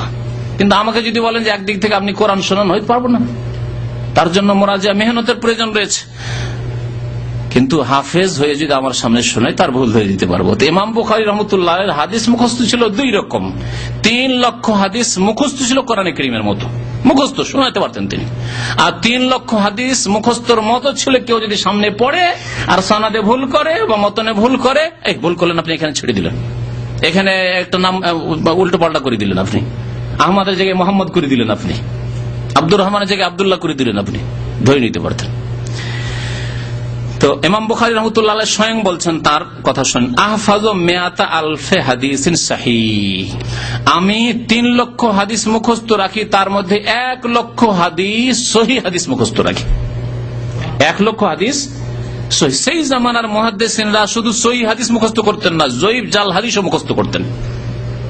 আমাদের প্রয়োজন আছে, আপনাদেরকে শুনিয়েছি কিছুদিন আগে, উতলবুল ইলমা ওয়ালাউ বিসসিন, তোমরা এলেম তলব করতে যাও যদিও সুদূর চীনে হয়। হাদিস কি সহিহ, জয়ীফ, জাল, মিথ্যা কথা, মিথ্যা কথা, কিন্তু এই হাদিস মুখস্থ আছে, কারণ জরুরি। উম্মতকে, জাতিকে সতর্ক করতে হলে আমাকে হাদিসটা মুখস্থ করে শোনাইতে হবে। জাল মুখস্থ রেখেছি, এরকম বহু জাল হাদিস মুখস্থ আছে, সতর্ক করার জন্য, আমল করার জন্য নয়, আর এসবের উপরে ঈমান নিয়ে আসার জন্য নয়। তো ইমাম বুখারী রাহমাতুল্লাহ আলাইহি বলছেন যে আমার 1 লক্ষ সহিহ হাদিস মুখস্থ আছে, ওয়া আহফাজু মিআতাই আলফি হাদিসিন গায়রে সহিহ, আর 2 লক্ষ মিআতাই মানে 2 লক্ষ গায়র সহিহ হাদিস মুখস্থ আছে, মানে জয়ীফ এবং জাল, দুর্বল, মুনকার হাদিস মুখস্থ আছে আমার। জাতিকে সতর্ক করার জন্য তার বহু কিতাব রয়েছে যেগুলিতে সতর্ক করেছেন যে এই হাদিসগুলি জয়ীফ, এই হাদিস মওযু, উম্মতকে সতর্ক করার জন্য। তাহলে ভালো জানতে হবে, মন্দ জানতে হবে। যেমন আপনাকে উদাহরণ দিই, আকীদার ক্ষেত্রে আপনি যেমন জানবেন তা'বুদুল্লাহ ওয়ালা তুশরিকু বিহি শাইআ, একমাত্র আল্লাহর ইবাদত বন্দেগী করবেন, তার মানে 5 ওয়াক্ত নামাজ পড়বেন, এক আল্লাহকে ডাকবেন, এক আল্লাহর কাছে দোয়া করবেন, এক আল্লাহর কাছে সন্তান সন্ততি চাইবেন, এক আল্লাহর কাছে রোগের আরোগ্য চাইবেন, ঠিক না? এটা হচ্ছে ভালো কথা।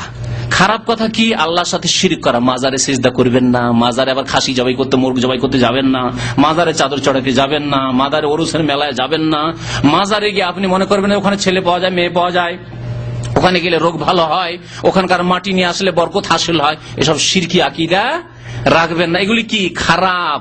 কি জন্য খারাপ বললাম? বাঁচার জন্য, বাঁচবেন, আপনাকে সতর্ক সাবধান করার জন্য। আল্লাহ পাক ওই বলেছেন ওয়াবুদুল্লাহ ওয়ালা তুশরিকু বিহি শাইআ, একমাত্র আল্লাহর ইবাদত করো, আল্লাহর সাথে শরীক করিও না। দেবী দেবতার কাছে যেও না, প্রতিমা পুতুলে মন্দিরেও যেও না, আর মাজারে গিয়েও শিরক কুফরি করিও না। তো সহিও জানতে হবে, জয়ীফও জানতে হবে। সাধারণ মানুষকে প্রথম সহি জানতে হবে, কারণ যেটা করণীয় সেটা অবশ্যই আপনাকে জানতে হবে। তারপরে জয়ীফ জাল সম্পর্কে যতটা আপনি জানতে পারেন বাঁচার জন্য, নিজের পরিবারকে বাঁচানোর জন্য, আর যাদেরকে আপনি দাওয়াত দিতে পারবেন তাদেরকে বাঁচানোর জন্য।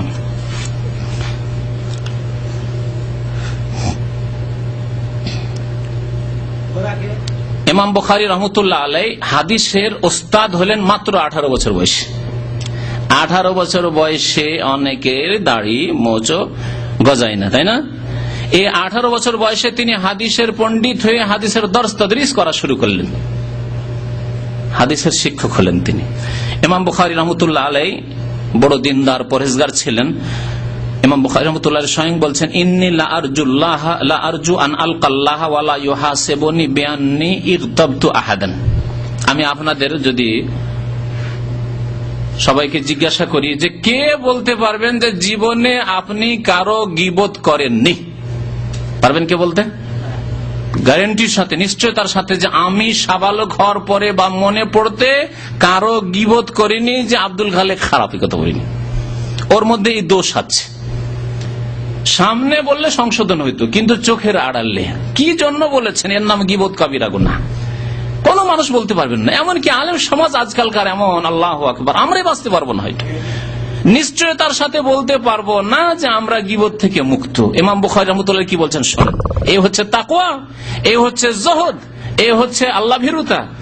বলছেন আমি আল্লাহর কাছে আশা করি, ইন্নী লা আরজু আন আলকাল্লাহ, যে আল্লাহর সাথে মোলাকাত করব, সাক্ষাৎ করব এমন অবস্থায় যে ওয়ালা ইউহাসিবুনি বিআন্নী ইগতাবতু আহাদান, আমার আল্লাহ হিসাব নিতে পারবেন না যে মুহাম্মদ বিন ইসমাইল তুমি কারো গীবত করেছো, এই হিসাব আল্লাহ নিতে পারবেন না। আমার আল্লাহর কাছে আমাকে জবাবদেহি করতে হবে না, কারণ কারো গীবত আমি করিনি। আর একটি উক্তি তার রয়েছে, মাগতাবতু আহাদান কাত্ত মুনযু আলিমতু আন্নাল গীবাতা হারামুন, যখন থেকে জানতে পেরেছি ওস্তাদের কাছে, মায়ের কাছে, বড় ভাইয়ের কাছে যে গীবত করা হারাম, তারপর থেকে জীবনে আমার জবান কোনোদিন গীবত করেনি, কারো পরনিন্দা করেনি। গীবত হারাম জানার পরে কোনোদিন গীবত করেননি তিনি, এ কথা বলছেন। আর আমরা গীবত ছাড়া অন্য গুনাহ, ফিল্ম, কেউ বলতে পারবেন আমি ফিল্ম দেখিনি, খুব কম লোক পাওয়া যাবে, পাওয়া যেতে পারে কিছু লোক, গীবতের ক্ষেত্রে পাওয়া যাবে না মনে হয়।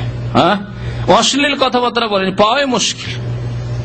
গান শোনেননি, পাওয়াই মুশকিল। বরং আমি মাদ্রাসায়, আপনাদের কথা কি বলবো, আপনারা তো দুনিয়ার বিভিন্ন ক্ষেত্রে মানুষ হয়েছেন, মাদ্রাসায় শিক্ষকতার আমলে মাঝে মাঝে ছাত্রদেরকে পরীক্ষা করতাম। কেউ বলতে পারো যে আমি কোনোদিন সিনেমা দেখিনি, সার্কাস দেখিনি, সার্কাস বুঝেন তো না?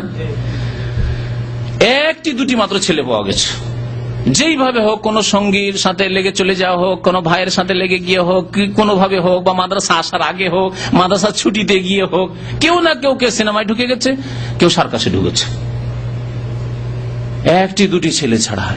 এই হচ্ছে আমাদের মুসলিম জাতির অবস্থা। ইমাম বুখারী রাহমাতুল্লাহ আলাইহি বলছেন যে গীবত যেটা মানুষের অহরহ এই গুনাহ হয়ে যায় মানুষের, কারোর সাথে বসলে কেউ একটু কারো বদনাম করছে, আপনি হ্যাঁ হ্যাঁ কথা ঠিকই আপনার বলে দিলেন, হ্যাঁ হ্যাঁ কম্পকে করে দিলেন, সাথ দিয়ে দিলেন তার। গীবত জীবনেও তিনি করেননি, যখন থেকে জেনেছেন যে গীবত হারাম। এত দিনদারি পরহেজগারি ছিল যে একবার তিনি নামাজ পড়ছিলেন, আর তার পিঠে কাপড়ের তলায়, কামিজের তলায় ভিতরে ঢুকে গিয়েছিল আপনার বিষাক্ত পোকা, আর দংশন করতে আছে, ফুলে গেছে, তার চেহারা লাল হয়ে যাচ্ছে, কিন্তু তিনি নামাজ ছাড়ছেন না এবং তিনি বিব্রত হচ্ছেন না। কতবার দংশন করেছিল? 17টি স্থানে তার পিঠে দংশন করেছিল, তবুও তিনি নামাজ ছাড়েননি। এইরকম নামাজ আদায় করতেন আমাদের সালাফে সালেহিন আইম্মায়ে কেরাম। ইমাম বুখারী রাহমাতুল্লাহ জীবনীতে রয়েছে। আর আমাদের কার একটু সুর করছে, শুরু করে দিল। হ্যাঁ, আর যে একটা পিপিলিকা উঠলেই তো লাফ দিয়ে উঠলেন মনে হয় শরীরে।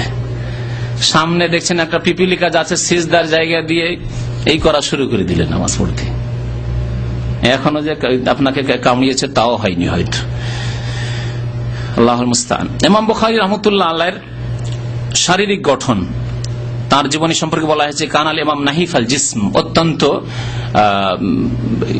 মানুষ ছিলেন, পাতলা মানুষ ছিলেন, মানে চিকন মানুষ, দুর্বল মানুষ ছিলেন। লাইসা বিত্তাবিল, খুব লম্বা লোক ছিলেন না, ওয়ালা বিল কাসির, আর খুব খাটো লোকও ছিলেন না। তাইয়্যিবুন নাফস, অত্যন্ত খুশমেজাজ মানুষ ছিলেন, হাসি মুখী মানুষ ছিলেন। হাসি মুখ হওয়াও নেকির কাজ। নবী করিম সাল্লাল্লাহু আলাইহি ওয়াসাল্লাম বলেছেন তাবাসসুমুকা ফি ওয়াজহি আখিকা লাকা সাদাকা, কোন মুসলিম ভাইয়ের সাথে দেখা হবে, মানুষের সাথে দেখা হবে, হাসি মুখে কথা বলা, এটি সাদকার নেকি, সাদকার নেকি পাবে। অত্যন্ত সূক্ষ্ম অনুভূতিওয়ালা মানুষ ছিলেন। সূক্ষ্ম অনুভূতি বুঝেন, মানে ভালো সূক্ষ্ম অনুভূতি রাখা, পাপকে পাপ মনে করা, ছোট্ট একটি ভুল হলে অনুভূত হওয়া যে না আমি ভুল করলাম। হ্যাঁ, জাগ্রত থাকা, সজাগ থাকা, কোনখানে কি করতে হবে, কেমন কার সাথে আদব কায়দা করতে হবে, কেমন কার সাথে কথা বলতে হবে, এগুলো হচ্ছে সূক্ষ্ম অনুভূতি। আর অনেকে আছে মোটা খায়, মোটা বুঝে, অনুভূতি নেই, তার অনুভূতি নেই বা অনুভূতি দুর্বল, কথা বলার ঢং নেই, চলাফেরা করার ঢং নেই, কেমন করে কার সাথে সম্বোধন করতে হবে, কোনখানে কোন কথা বলতে হবে, অনুভূতি কম। তারপরে পাপ করেই যাচ্ছে, কোনো অনুভূতি নেই।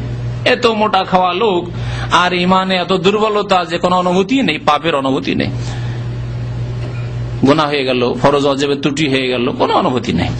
অত্যন্ত সূক্ষ্ম অনুভূতির মানুষ ছিলেন।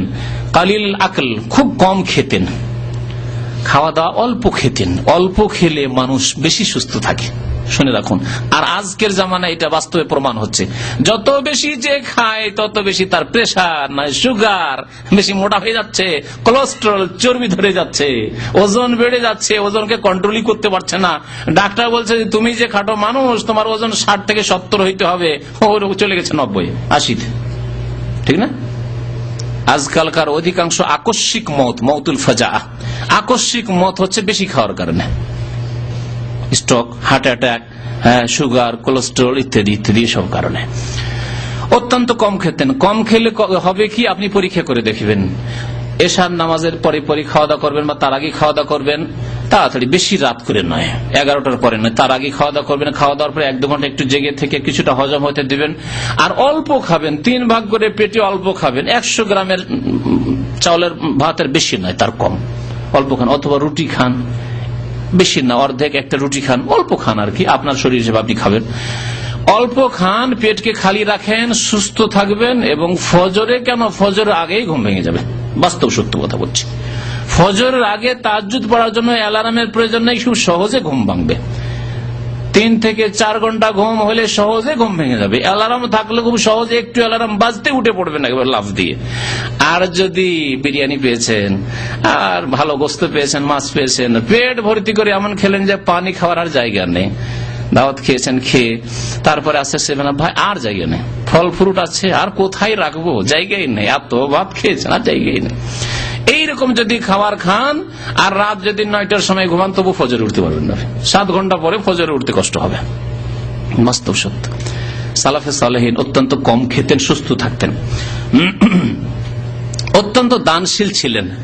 আজকালকার আলেম ওলামারা দানশীল না, বেশিরভাগ কৃপণ, দেখা যায় না আলেম ওলামা দান করছে।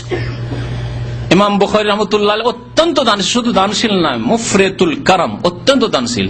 কাসীরুল ইহসান, অত্যন্ত গরিব, দুঃখী, ইয়তীম, বিধবার উপর ইহসানকারী ছিলেন।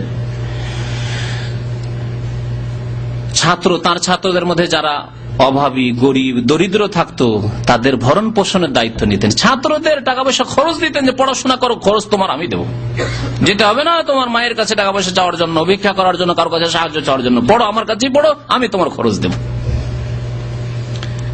কাসীর আল ইহসান ইলা তালাবা, মুমতালি ওয়ান নিশাত।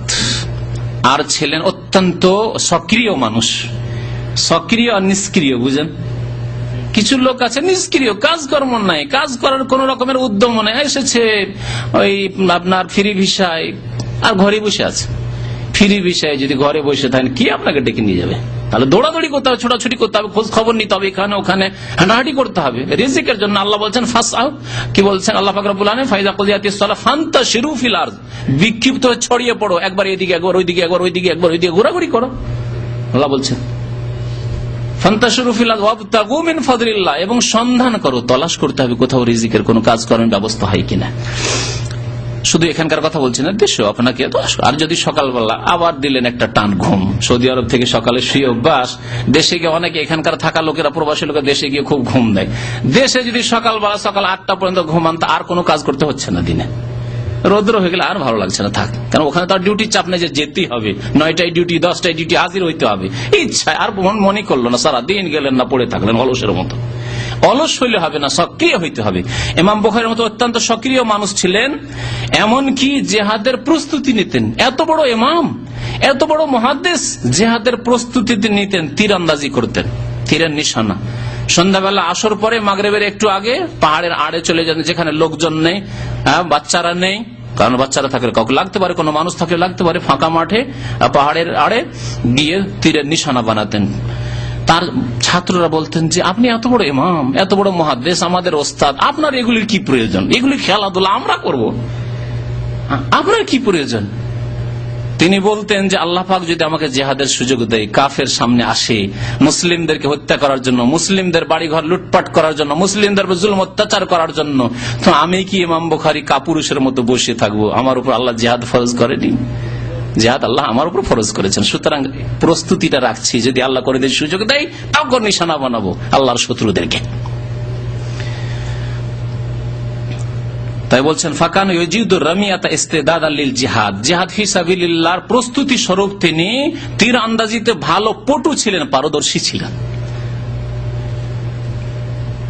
ইমাম বুখারী রাহমাতুল্লাহ আলাইহির প্রশংসা সম্পর্কে শুনেন, ইমাম আহমদ বিন হাম্বল তার ওস্তাদের ছাত্রর প্রশংসা খুব কম করে, এটা জানেন কি? বিশেষ করে মাদ্রাসা, দ্বীনি ওস্তাদ, আলেম ওলামা ওস্তাদ, স্কুলের ওস্তাদরা করবে, কারণ সরকারি চাকরি ও আমার কি করে নেবে? সরকারি আমার চাকরি আছে, ওর চাকরি হলে আলাদা হবে, ওর চাকরি থেকে আমি কিছু পাবো না, আমার থেকেও কিছু পাবে না। কিন্তু মাদ্রাসা, প্রাইভেটে যারা আছে তাদের মধ্যে হিংসা একটু বেশি, কারণ ও যদি বড় বক্তা হয়ে যায় তাহলে তো আমি কমে গেলাম। ওস্তাদ ছিল বক্তা, ছাত্র যদি বক্তা হয়ে যায় তাহলে আমার তো বাজার একটু ডাউন হয়ে যাবে। ওস্তাদ ছিল পীর, এখন যদি ছাত্রই পীর হয়ে যায়, আর তার যুবক পীর, নতুন নতুন পীর, আর নতুন কিছু মানুষকে ভালো লাগে, আর পীর ধরা বিদাতিরা তো ছুটবে নতুনের দিকে, তখন আমার তো মুরিদানের সংখ্যা কমে যাবে, ঠিক না? এইসব হিংসা আছে যারা ধর্মীয় বিদাতি নেতৃত্ব আছে, অথবা যারা এমনকি কোরআন সুন্নাহ অনুসারী, তাদের মধ্যে এই রোগ আছে, হিংসা। ওস্তাদ অনেক সময় ছাত্রের হিংসা করে, বেশি বেড়ে গেলে, বেশি বড় ভালো ছাত্র হয়ে গেলে। ইমাম বুখারী রাহমাতুল্লাহ আলাইহির ওস্তাদ, দিনদার ছাত্রের দিনদার ওস্তাদ ইমাম আহমদ বিন হাম্বল, 4 ইমামের এক ইমাম। তিনি বলছেন মা আখরাজাত খোরাসান মিসলা মুহাম্মদ বিন ইসমাইল। খোরাসান ওই আপনার উজবেকিস্তানের এলাকার প্রাচীন নাম হচ্ছে, আফগানিস্তান থেকে শুরু করে বিস্তর এলাকা, ওইসব এলাকায় খোরাসান বলা হইতো। আমাদের ওই ইংরেজদের জামানায় যখন ভারতে জেহাদ চলতো ইংরেজদের বিরুদ্ধে, তখন খোরাসানি জেহাদ বলে খুব প্রসিদ্ধ ছিল। আগের মুরব্বীরা খোরাসানি জেহাদের নামে খুব তারা চাঁদা পাঠাইতো ইংরেজদের আমলে তাদের বিরুদ্ধে জেহাদের জন্য, এবং এটা খুব মশহুর হয়ে রয়েছে। ওই কিতাবগুলি, ওই যুগের ইতিহাসগুলি পড়লে পাওয়া যায় এই নামটি। তো খোরাসানে মোহাম্মদ বিন ইসমাইলের মতো আর কোন মহাপুরুষ জন্মায়নি।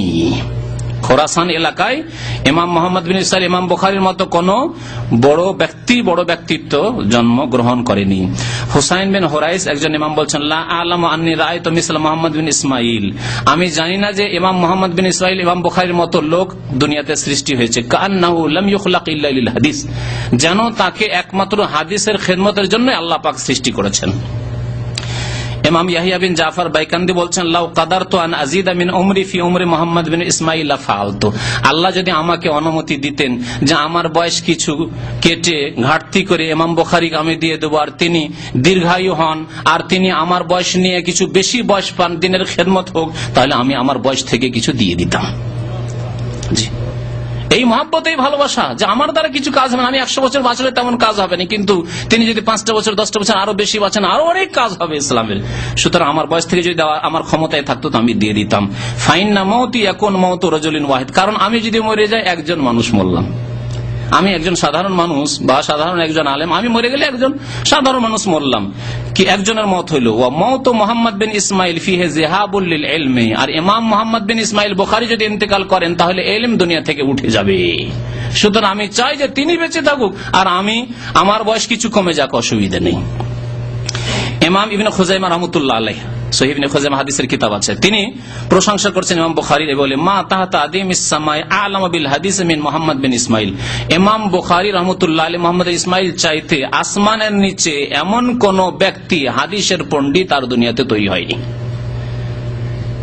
আসমানের নিচে পৃথিবীতে হাদিসের পণ্ডিত ইমাম বুখারীর চাইতে বড় আর কেউ সৃষ্টি হয়নি। ওয়াকাল আল্লাহুল ইমাম মুসলিম, ইমাম মুসলিম রহমতুল্লাহ আলাইহি, বুখারীর পরে যে মুসলিমের স্থান, ইমাম মুসলিম রহমতুল্লাহ আলাইহি ইমাম বুখারীর ছাত্র। তিনি তার ওস্তাদ সম্পর্কে, অনেক সময় আবার ছাত্র ওস্তাদের হিংসা করে, ছাত্র ওস্তাদের হিংসা করে।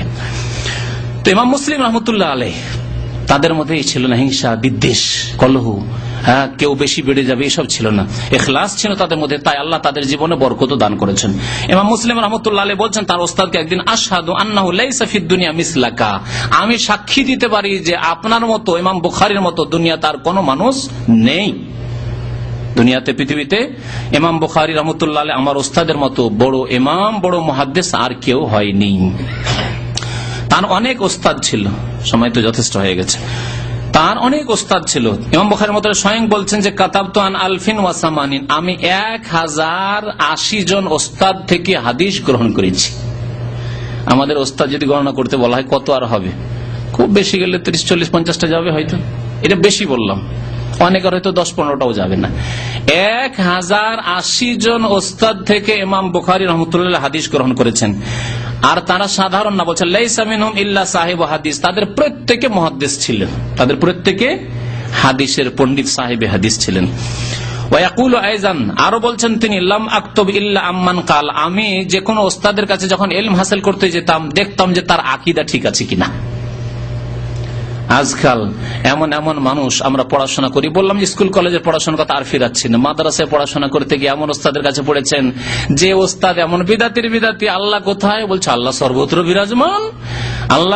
আল্লাহর আকার আছে, বলছে আল্লাহ নিরাকার। আল্লাহ সবকিছুতেই বিরাজমান, সর্বত্র বিরাজমান, আল্লাহ নিরাকার। আল্লাহ আরশে আছে, এই কথাই আপনার ওস্তাদ বিশ্বাস করে না, তার কাছে পড়াশোনা করেছেন। ইমাম বুখারীর মতো এইরকম বিদাতীদের কাছে পড়াশোনা করেননি। শুনেন তিনি কি বলছেন, বলছেন আমি একমাত্র ওই ওস্তাদ থেকে আমি হাদিস গ্রহণ করেছি এবং তার শিষ্যত্ব গ্রহণ করেছি, যিনি বলতেন আল ঈমান কাউলুন ওয়া আমাল, ঈমানের সংজ্ঞা কি? ঈমান হচ্ছে অন্তরের বিশ্বাসের নাম, মুখের উচ্চারণ কালেমা লা ইলাহা ইল্লাল্লাহ পড়ার নাম এবং আমলের নাম। কারণ সেই জমানায় ইখতিলাফ চলে আসছিল, একদল বিদাতি ছিল যারা বলতো যে ঈমানের জন্য বিশ্বাস যথেষ্ট, মুরজিয়া, যদি অন্তর থেকে বিশ্বাস করে তাহলে যথেষ্ট, এক মুরজিয়া ফিরকা বেরিয়েছিল। আর এক দল ছিল যারা বলতো যে না, অন্তর থেকে বিশ্বাসের সাথে সাথে মুখে যদি কলেমা পড়ে নেয় তাহলে মুসলমান হয়ে গেল, নামাজ পড়ুক, রোজা রাখুক, হজ করুক, যাকাত দিক, হারাম থেকে বাঁচুক নাই বাঁচুক, মুসলমান হয়ে গেল, জান্নাত পেয়ে যাবে। এ আরেক গুমরাহ মুরজিয়া, এর আর একটা মুরজিয়া ফিরকা, মুরজিয়াতুল আমাল তাদেরকে বলা হয়। আহলে সুন্নাত ওয়াল জামাতের আকীদা ছিল যে ঈমান হচ্ছে 3টি জিনিসের সমষ্টির নাম, অন্তরের বিশ্বাস আর মুখের উচ্চারণ স্বীকৃতি লা ইলাহা ইল্লাল্লাহ মুহাম্মাদুর রাসূলুল্লাহ শাহাদাত, আর অঙ্গ প্রত্যঙ্গ দ্বারা আমল, ওয়াল আমাল বিল আরকান। 5 ওয়াক্ত নামাজ পড়ে প্রমাণ করতে হবে যে আপনি মুসলিম। তাহলে যে ব্যক্তি 5 ওয়াক্ত নামাজ পড়ে না, মুসলিম নয়। যে রোজা রাখে না, তার ইসলাম অভাবী ইসলাম, শোচনীয় ইসলাম। যে যাকাত দেয় না, তার ইসলাম একেবারে দুর্বল ইসলাম। হজ ফরজে হজ করে না, কমজোর ইসলাম। হারাম থেকে বাঁচে না, কাবিরা গুনাহ করে, ফাসিক মুসলিম। জি, ইমাম বুখারী রাহমাতুল্লাহ আলাইহি ওই আহলে সুন্নাত ওয়াল জামাতের উলামায়ে কেরাম মুহাদ্দিসিন থেকে হাদিস নিতেন, যারা বলতেন যে ঈমান কওলুন ওয়া আমালুন, অন্তরের বিশ্বাস, অন্তরের কথা, জবানের কথা। কওলুন মানে 2 রকম কওল, অন্তরের কথা মানে অন্তরের বিশ্বাস, জবানের কথা, আর আমল করার নাম। ওয়াকাল হাফেজ, ইমাম হাফেজ বিন হাজার রহমাতুল্লাহ আলাইহি তার ওস্তাদদেরকে 5 ভাগে বিভক্ত করেছেন, এবং তার মধ্যে প্রথম সারির যে ওস্তাদগুলি তারা হচ্ছেন যারা যারা তাবেঈন থেকে সরাসরি হাদিস বর্ণনা করেছেন, কত কাছে নবী সাল্লাল্লাহু আলাইহি ওয়াসাল্লাম থেকে।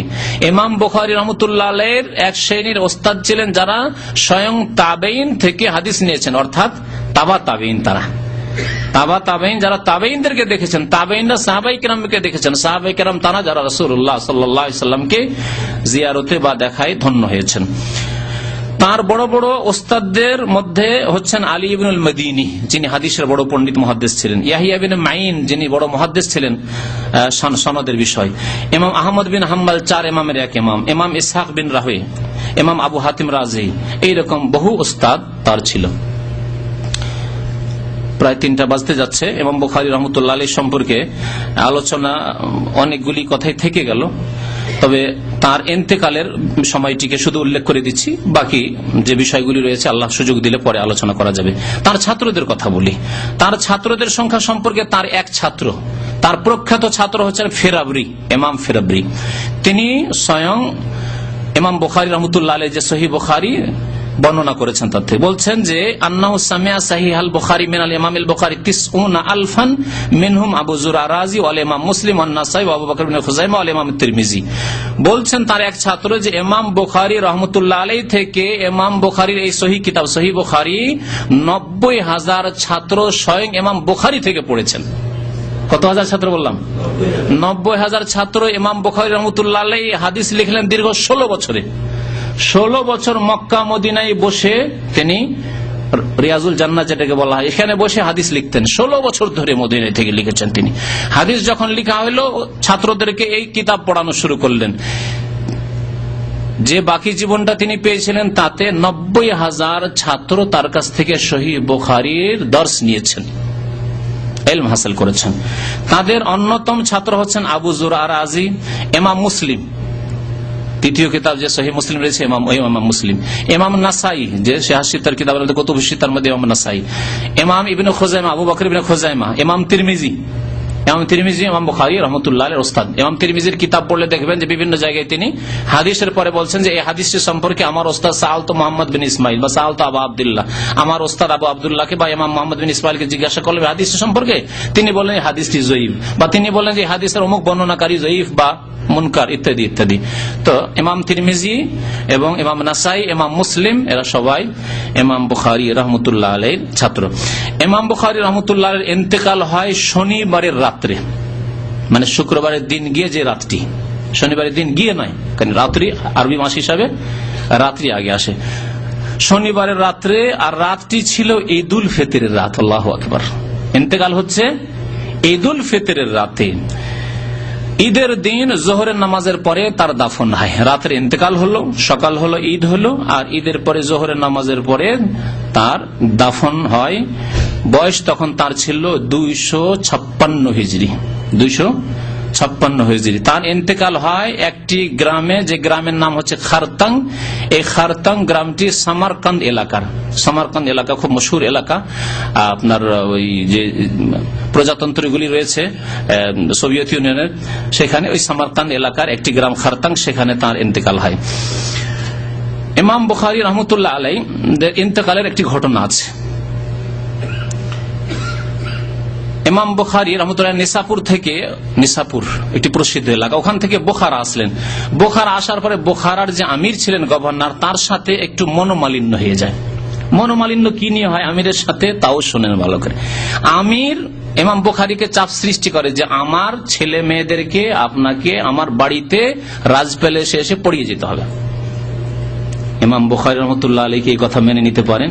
আজকালকার জামানা আমাদের মতো লোক যে সামান্য কিছু দানা একটু ছিটি দিলে, মুরগির দানা ছিটার মতো ছিটি দিলে দৌড় দিলাম, হ্যাঁ, যে কোথায় টাকা পয়সা পাওয়া যাবে, কোথায় ধন দৌলত পাওয়া যাবে, না। তিনি বললেন যে আমি রাসূলুল্লাহ সাল্লাল্লাহু আলাইহি ওয়াসাল্লাম হাদিসের মানহানি করতে যাব না। আমার হাদিস শিখবে আমির, গরিব, ধনী, ইয়াতিম সবাই এসে একসাথে বসে সবাই শিখবে। আর আমি যেমন আমিরের ছেলেকে স্পেশাল সেখানে পড়াতে, যেখানে গরিবের ছেলে ঢুকতে পারবে না, ইয়াতিমের ছেলে ঢুকতে পারবে না, ইয়াতিম ছেলে ঢুকতে পারবে না, এটা হবে না। তো বলছেন যে আমির বলেছিল যে তার ছেলেদেরকে তালিম দেওয়ার জন্য তার বাড়িতে আসতে হবে। ইমাম যখন অস্বীকার করলেন তখন অসন্তুষ্ট হয়ে গেল আমির। সেখানে দেখলেন যে তার বসবাস করা খুব মুশকিল, সেখান থেকে বেরিয়ে পড়লেন। বেরিয়ে গিয়ে খারতাং নামক গ্রামে তার আত্মীয়রা কিছু ছিল, সেখানে গিয়ে অবস্থান করলেন। এক রাত্রে ওখানে অবস্থান করছিলেন। ওই অবস্থায় এক রাত্রে তিনি রাতের তাহাজ্জুদ নামাজ পড়লেন। তাহাজ্জুদ নামাজ পড়ার পরে আল্লাহ পাকের কাছে দোয়া করলেন। বিভিন্ন মানসিক পেরেশানি, বিদাতি শত্রুতা, তারপরে জালেম নেতাদের শত্রুতা।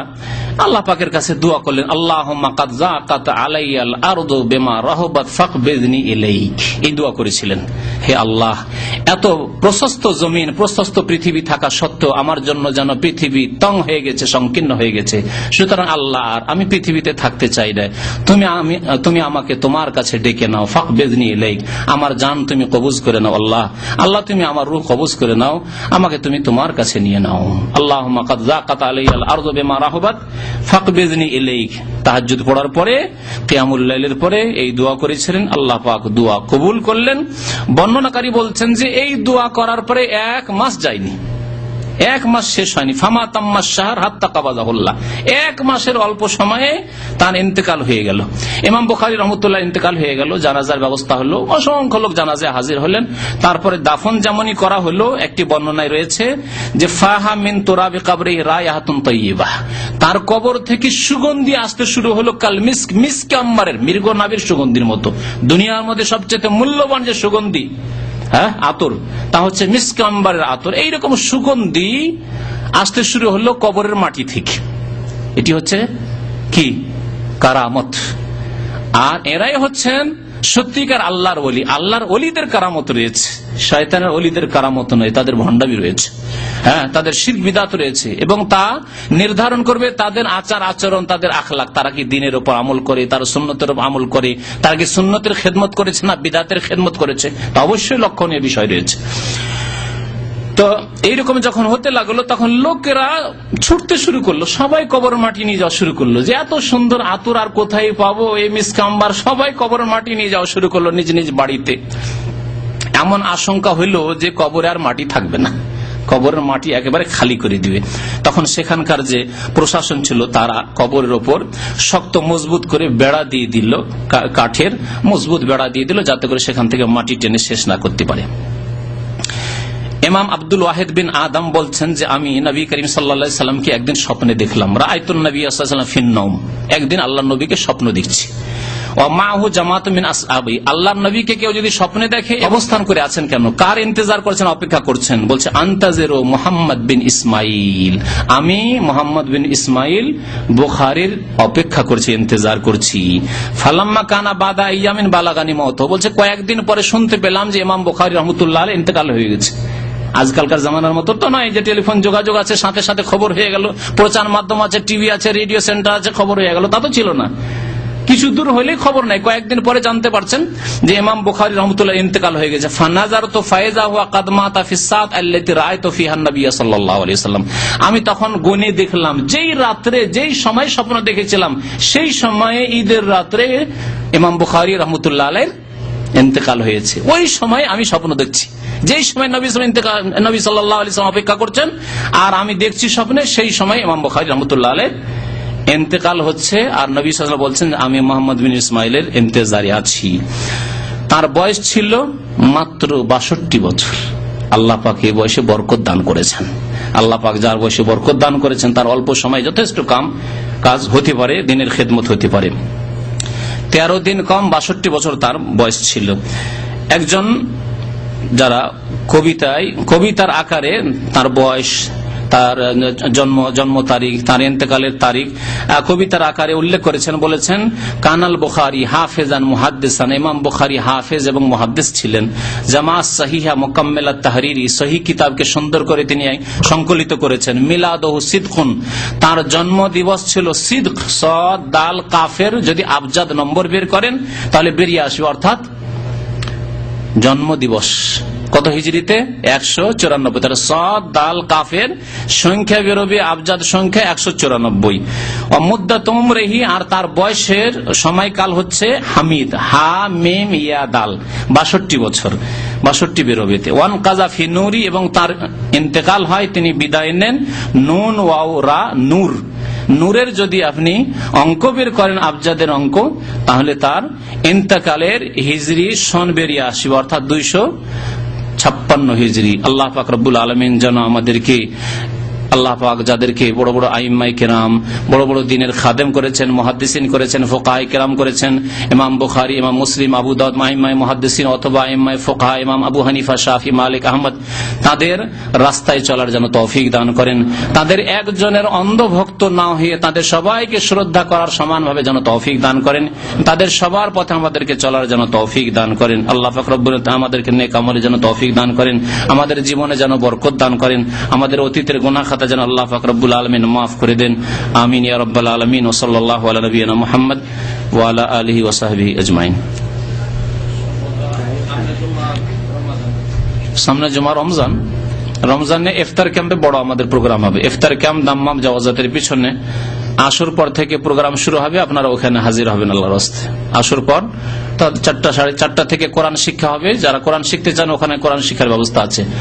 আর 5টা থেকে 6টা 1 ঘন্টা আমাদের বক্তব্য হবে। 5 থেকে 6টা 1 ঘন্টা আমাদের বক্তব্য হবে ইফতার ক্যাম্পে দাম্মাম জাওয়াজাতের পিছনে। আপনারা ওখানে আসার চেষ্টা করবেন ইনশাআল্লাহ তাআলা শোনার জন্য। আর যেসব ভাইরা ভলান্টিয়ারের নাম লিখেছেন ওখানে খেদমত করার জন্য, তারা ওখানে বিকেল 4টা থেকে 4:30টার মধ্যে 4টায় হাজির হওয়ার চেষ্টা করবেন। অনেক প্রশ্ন, একটু প্রশ্ন যদি বাছাই করেন। তাবলীগ জামাত 3 মাস বা 40 জন চিল্লা দিয়ে থাকে, আপনারা যে 3 বছর মদিনায় লেখাপড়া শিখে তা বিদআত হয় না, আর তারা মানে চিল্লায় গিয়ে কিছু শিখলে বিদআত হয়, তা কি? এক ভাই জিজ্ঞাসা করেছেন চিল্লাই গিয়ে শিখলে বিদআত কি করা হয়? চিল্লাই কিছু শিখে না, শুনে রাখেন, চিল্লাই গিয়ে কিছু শিখে না, ভুল কথা। আর শিখলো বিদাতি শিক্ষা শিখে ফাজাইল আমল সম্পর্কে হক আদায় করে রমজান পরে শুরু করব, আল্লাহ যদি সহি সালামতে থাকে। আপনাদের এর আগে একদিন বলেছি যে তবলিগ জামাতের ভাইদের আমার উপর হক আছে, এই হক ইনশাআল্লাহ রমজান পরে আদায় করব। বুঝতে পেরেছেন? চরমনাই ভাইদের হক আদায় করেছি, আরো আরেক ভাইয়ের হক আদায় করেছি, আর রমজান পরে ইনশাআল্লাহ তবলিগি ফাজাইল আমলের হক আদায় করব তাদের কিতাব থেকে।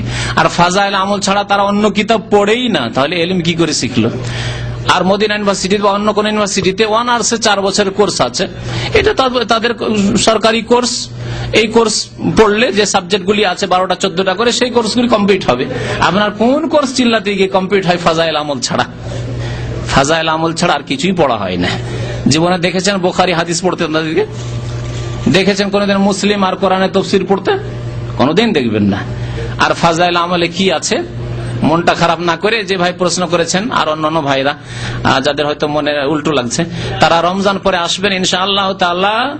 সিলসিলা একেবারে এক একটা করে ফাজাইল নেই, সবগুলি আমার কাছে বাংলায় হাজির। ফাজাইলে সাদাকা, ফাজাইলে দুরুদ, ফাজাইলে হজ, সবগুলি চলে এসে, ফাজাইল নামাজ, সবগুলো ইনশাআল্লাহ এক একটা করে তুলে ধরবো তাদের কিতাব থেকে। আর দেখবেন যে কি অবস্থা ফাজাইল আমলের, শুনবেন ইনশাআল্লাহ। আপনি বলেছেন 400 রিয়াল থাকলে যাকাত ফরজ। আমি জানতে চাই, এক লোকের 20,000 টাকা ধার দিয়েছে, জানি না কবে ফেরত দেবে, এই টাকার যাকাত দিতে হবে কিনা এবং এতিমখানায় দেওয়া যাবে? ধার দিয়েছেন, যদি ধার দিয়ে থাকেন তাহলে ওই ধার টাকাটা যখন উঠে আসবে তখন যাকাত দিয়ে দিবেন। যতক্ষণ আপনার হাতে আসেনি, বিশ্বাস নেই কখন আসে না আসে। আমাদের সমাজে যে ধার দেওয়া, ওর কোনো স্টেশন নাই কখন যে দেবে। যদিও শরীয়তের তরিকা হচ্ছে বেঁধে দেওয়ার সময়, যে ভাই 3 মাস নিলেন, 2 মাসে নিলেন, 6 মাসের জন্য নিলেন। কিন্তু আমাদের বন্ধু বান্ধবকে যদি বলি যে আপনাকে 3 মাসের জন্য, ক মাসের জন্য নিচ্ছেন আপনি, তাহলে মন বেজার হয়ে যাবে, ঠিক না? ভালো ভালো মানুষ যদি বলা হয় যে কোন মাসে দিবেন আপনি, যদি এ কথা বলা হয় তার মন ক্ষুণ্ণ। ধার দিয়েও তাকে খুশি করতে পারলেন না, অথচ এটা হচ্ছে শরীয়ত।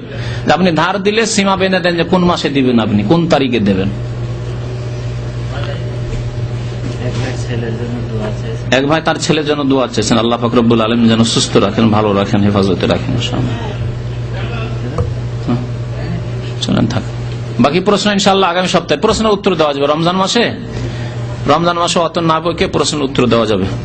রমজান মাসে জুমার পরে যেসব ভাই এখানে আসবেন প্রশ্ন উত্তর দেওয়া যাবে। আর আমাদের বড় প্রোগ্রাম ইফতার ক্যাম্পে হবে, যেখানে প্রায় বাংলাদেশি 1200-র মতো লোক, 1000 থেকে 1200 লোক প্রতিদিন হয়। জুমার দিনে তো আরো বেশি হয়, বাইরে জায়গা দিতে হয়, ভিতরে জায়গা হয় না। আর এবার ইফতার ক্যাম্প বিশাল করেছে বাংলাদেশিদের জন্য, বাংলাভাষীদের জন্য অনেক বড় করা হয়েছে, গতবার থেকে বড় করা হয়েছে।